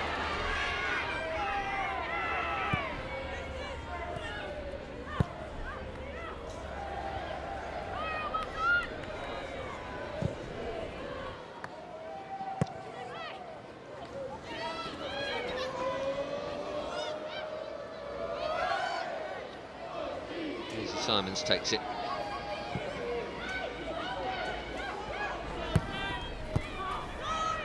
Kohlberg's ball cut out by Niamh Charles. Oh, what a lovely way to pass that was from Cuthbert towards Aggie Beever-Jones. Poppy Patterson deserves some credit for just timing the use of her body there quite cleverly.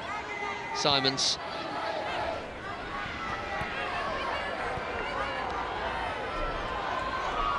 Robinson. Pattinson.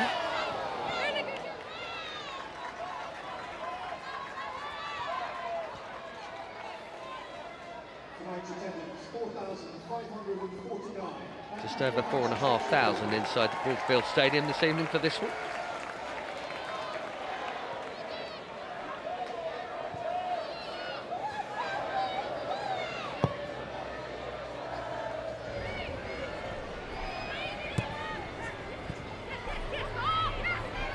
At least hope to have seen a goal.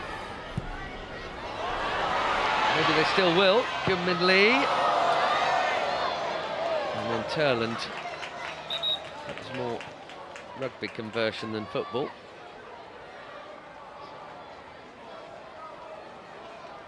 Chelsea really not keeping many clean sheets at all. One against Hacken, one against Bristol City. Few and far between in the WSL, really. There may be no part of the pitch where Chelsea have greater strength and depth than central midfield. Sophie Ingle and Sjöken Nusken will probably start at most clubs in the women's game.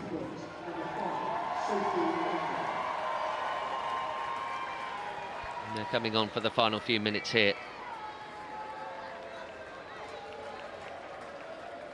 Never mind, Jessie Fleming, Canadian Olympic winning central midfielder.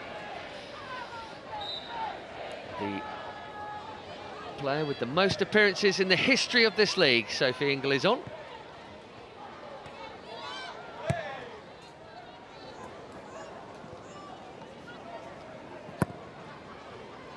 Took over from Keris Harrop when she played against Liverpool at Stamford Bridge a few games back, from number 184 as it was then.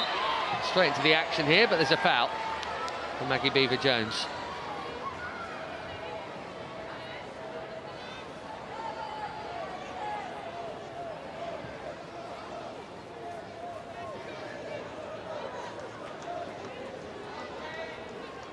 Looked like she got the foot on the ball there. It's a good tackle. Amy Fern missed it, wrong side.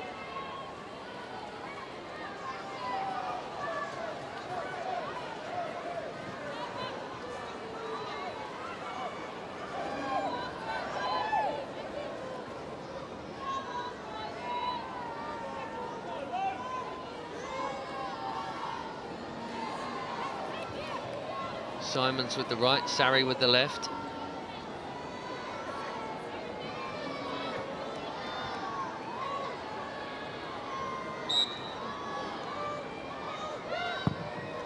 And Sarri, it's a great ball. Niamh Charles, the all-important header on it. Simons, Jess Carter came flying into that.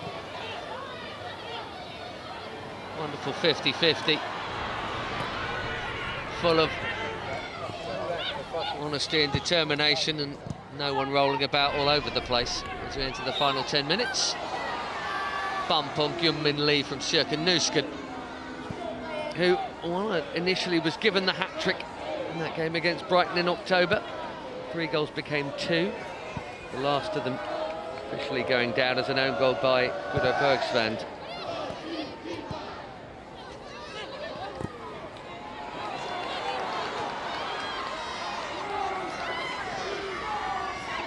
Ramirez for Ingle. Brighton.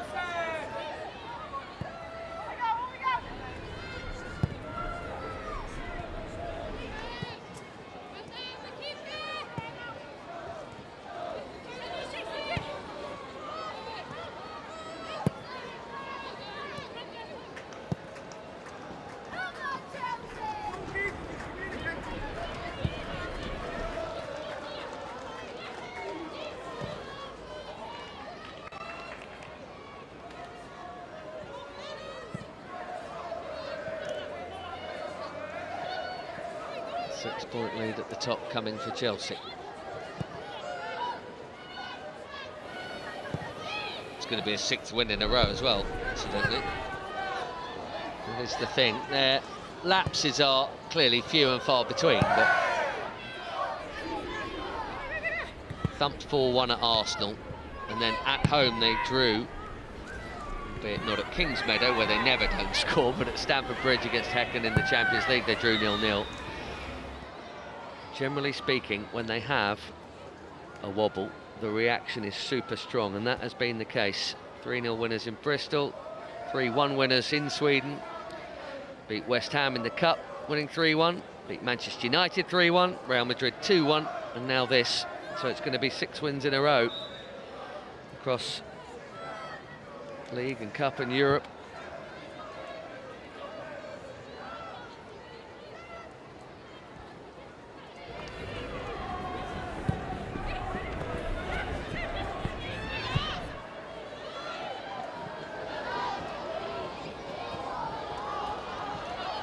Ramirez. Nice from Niamh Charles, really nice. Ingle. Nusken keeps it moving. Perisset. Beaver Jones. Run out of room over there.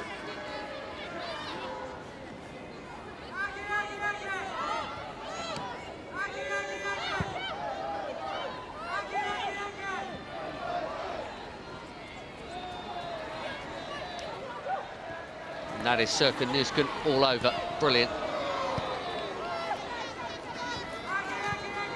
Made more interceptions and tackles in the Bundesliga last season than any player at any club. It's the first of Chelsea's latest summer recruitment drive.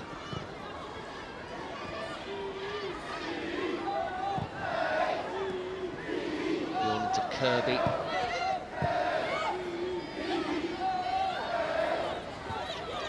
Zigiotti trying to get the better of Sophie Ingle, it didn't happen. Brilliant skills and unselfish. Guro Reiten should be 4-0. Well, it's just not happening for the Norwegian today. Thankfully for her, it's not going to matter. Guro Reiten could have had a hat-trick, certainly should have had a couple.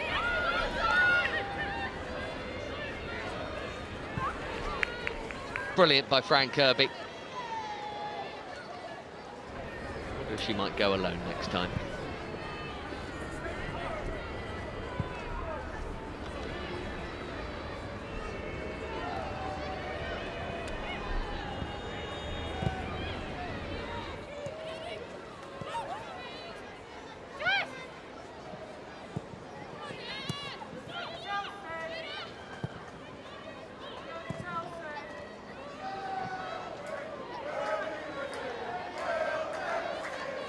Charles, Ramirez, Kirby again. Sarri knew that layoff was coming. Kirby will go and try and win it, and has, with a chunky challenge.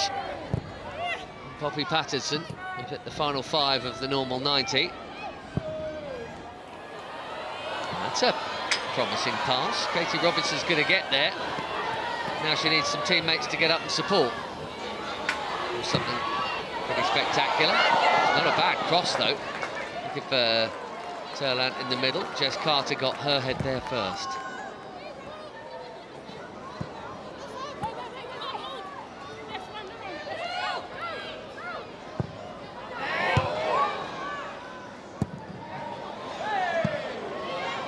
Bjorn with the header clear. Hampton has not had to work too hard for her clean sheet today.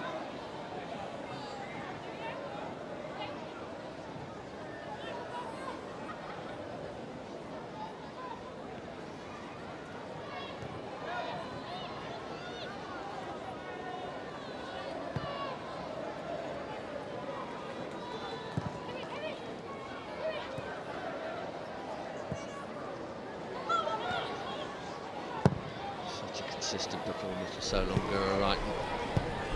Should be back up to full fitness just about now, you would think.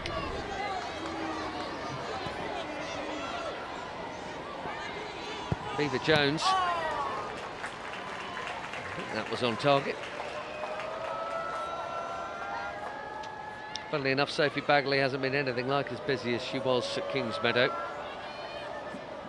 Chelsea have been more ruthless with their finishing, I guess.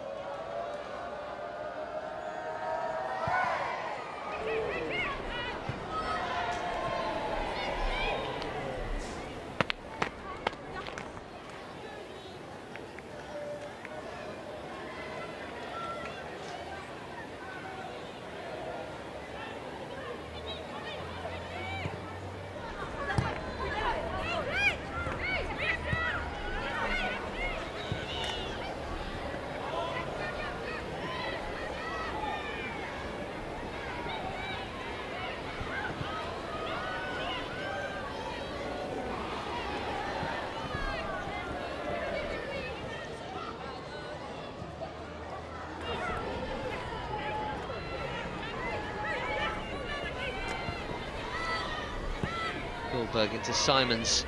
Torres Dottir looks to have been part of the team that frustrated her former colleagues. Not today, though.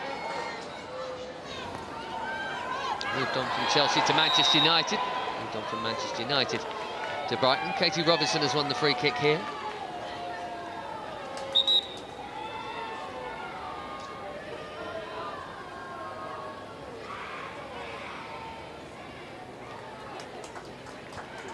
Albion, Swedish international.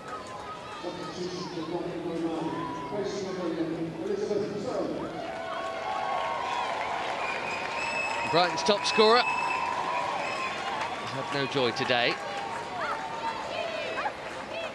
She will play no further part. And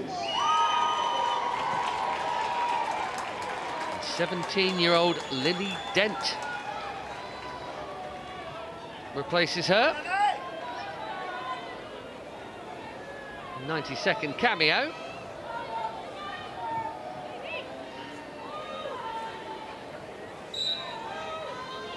A proud moment nonetheless on debut.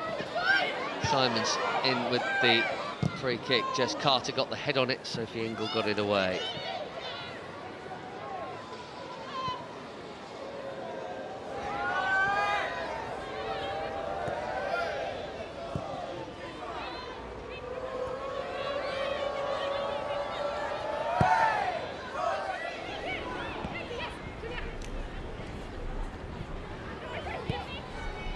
Simons, Beaver Jones, pinch it, Robinson, Sarri.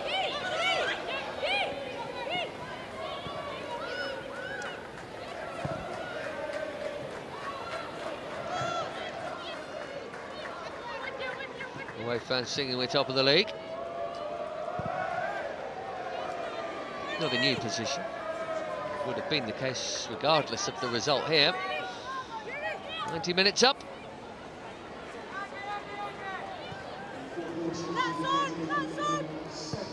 Seven added minutes.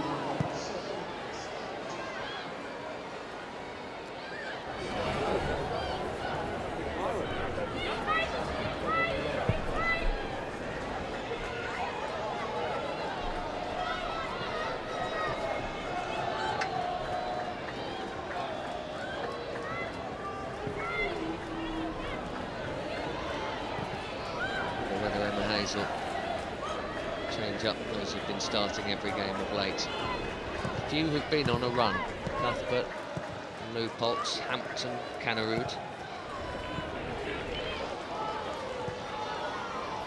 Champions League job essentially is done, and they can change that now. They're going to be top of that group regardless. Niamh Charles here, awkward, very awkward actually, the deflection on that cross. Bagley got a bit of it, Patterson puts it out.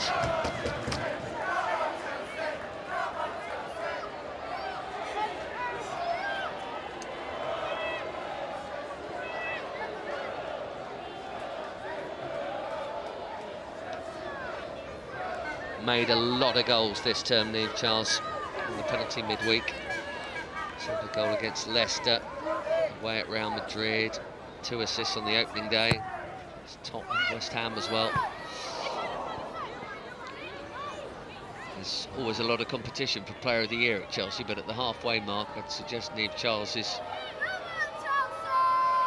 probably the only one who's going to challenge the spectacular contender that is Lauren James. In terms of full-on 90-minute performances, I think the left-back would get it, and of course scorers of goals tend to catch the eye more. Bergs fan. Simons, great pass that is, former England youth international. Now Dent, well-read Jess Carter. It's a bit of a teenage prodigy herself, Jess Carter. Became a regular for Birmingham when she was still just 16 once upon a time, Jess Carter. And Lily Dent, not long turned 17, at the back end of last year. Full career in front of her, but it all begins here, technically, on field. Never got off the bench before. Sjøkenusken pushed wide.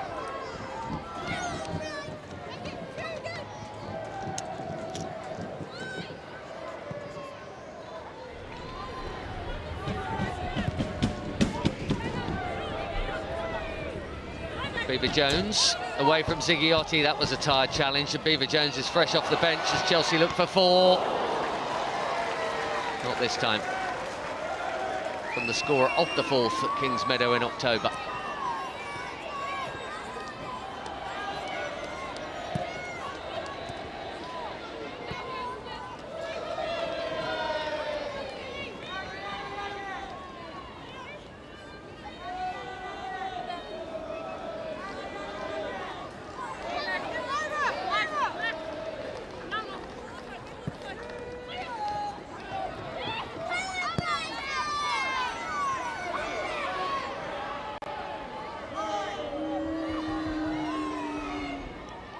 Bagley bowling it out.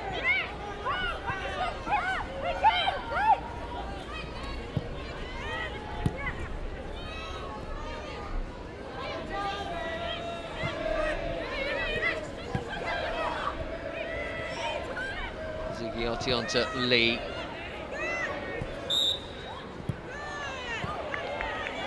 Obstruction, apparently.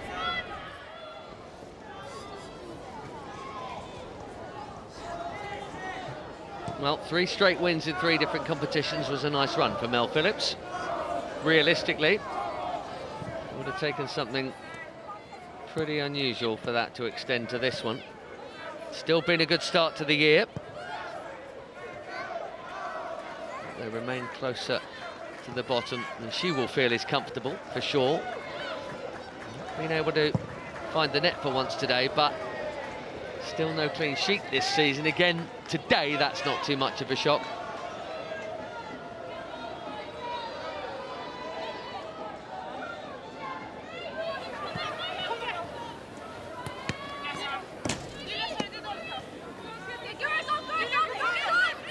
They can get beaten up at times, Brighton, Liverpool and Arsenal both. Gave them a bit of a bashing. And again, won away at Manchester City and shut them out. No one ever does that. Pretty quiet cameo on debut for Mayra Ramirez, and I suppose wouldn't necessarily expect anything else. That opening goal, a thing of real beauty from Lauren James. There's her second, which was Chelsea's third, with a Fran Kirby header in between.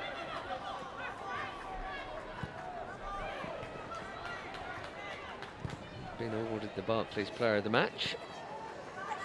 No surprise there.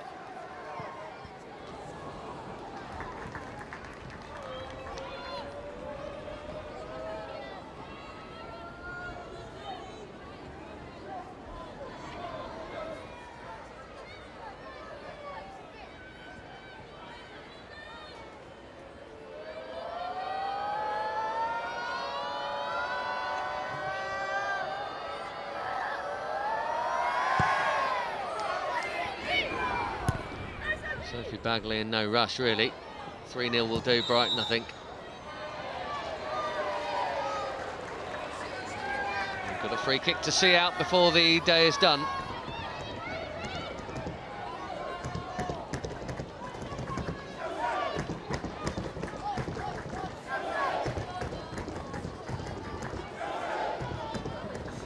Liverpool and Arsenal meeting tomorrow. Manchester City away at Tottenham.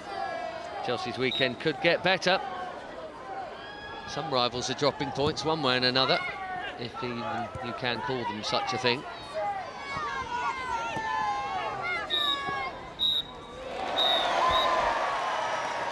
Well, in the end it was comfortable. It certainly wasn't for the first half, but when you got players like Lauren James, a game can turn pretty quick, and that is what has happened here for Emma Hayes, whose side have now won 6 in a row across 3 different competitions. And for now, their lead at the top of the Barclays Women's Super League is 6 points. Even though their rivals have a game in hand, that's an ominous cushion. Fran Kirby got the Blues second in between those 2 strikes from Lauren James. Brighton never really threatened. There's a club who have caused a fair few upsets. There was an outside chance of that today, but it hasn't happened. Chelsea frustrated for a long time, but ultimately victorious, and comfortably so. They've won by 3-0.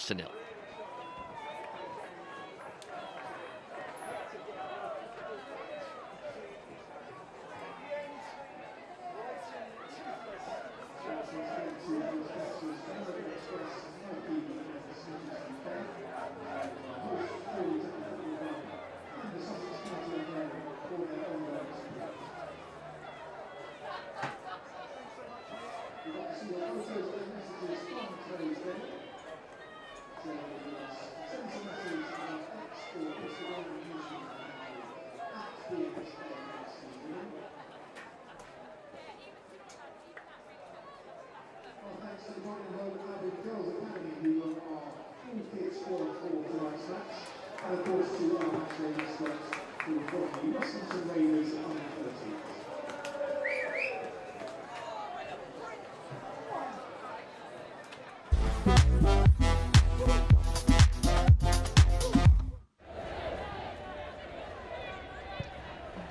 The only game of the day in the Barclays Women's Super League saw the champions and league leaders Chelsea with a chance to extend the lead at least for a day or so. Didn't have that many openings in a fairly tight first half, but that was one. Guro Wrighton with a fine hit by the hint of a Sophie Bagley fingertip onto the frame of the Brighton goal.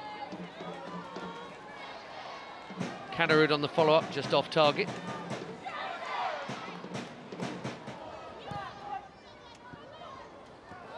Wrighton had an effort from rather closer in here, really well teed up by Charles and Kirby. That one, he'd have fancied, was a much better opportunity for the Norwegian. She just got her first goal in midweek after a long injury layoff. And a really similar one here from Fran Kirby to the Wrighton one. It would have been an even better goal. It's a great move. Wrighton this time the provider. Kirby on the stretch, in fairness to her. And her moment would come, though, a little later. Her previous goal, and indeed her only goal of this season, coming in the thumping win over Aston Villa.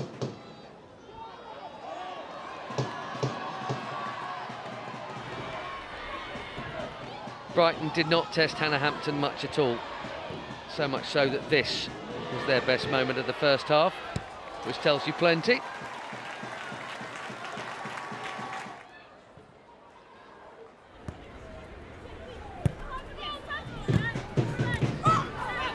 Frank Kirby's back heel made the opening goal possible. We got it back here from Leupolz. And then Brighton and Charles. It was a lovely move, but the finish, well, that was just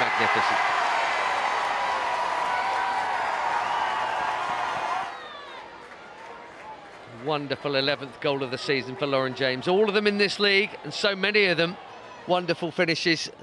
That might just be the best of the bunch. And, so early in the second half, completely changed the field, because Brighton would have gone in happy. But they'd frustrated Chelsea more often than not. And 1-0 became 2-0 in no time at all, and suddenly, instead of it being a tight goalless game, it was blown wide open, and Chelsea's to lose. Frank Kirby in the right place after Leupolz's little header goalward. Chelsea's all-time record scorer, making it 112 with that sharp header.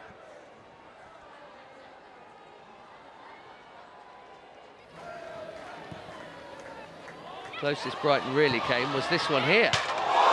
Paulina Bremo, who'd scored the opening goal when these two met earlier in the campaign. Hannah Hampton certainly thought it was flying wide. Have a look at the Chelsea keeper on this replay.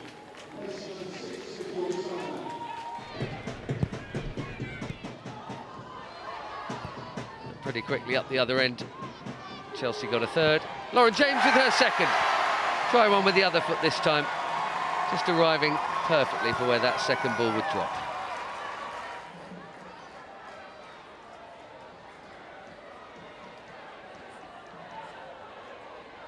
Anywhere but there, really. And Lauren James with that, joining Bunny Shaw at the top of the WSL scoring charts on 12 for the season. Bunny Shaw playing tomorrow. And although she had a hand in a couple of the goals, Guro Reiten, frustrated with her finishing touches on the day. That was a great chance. Sophie Bagley made the save. And 3 goals, more than enough for the 3 points for the league leaders.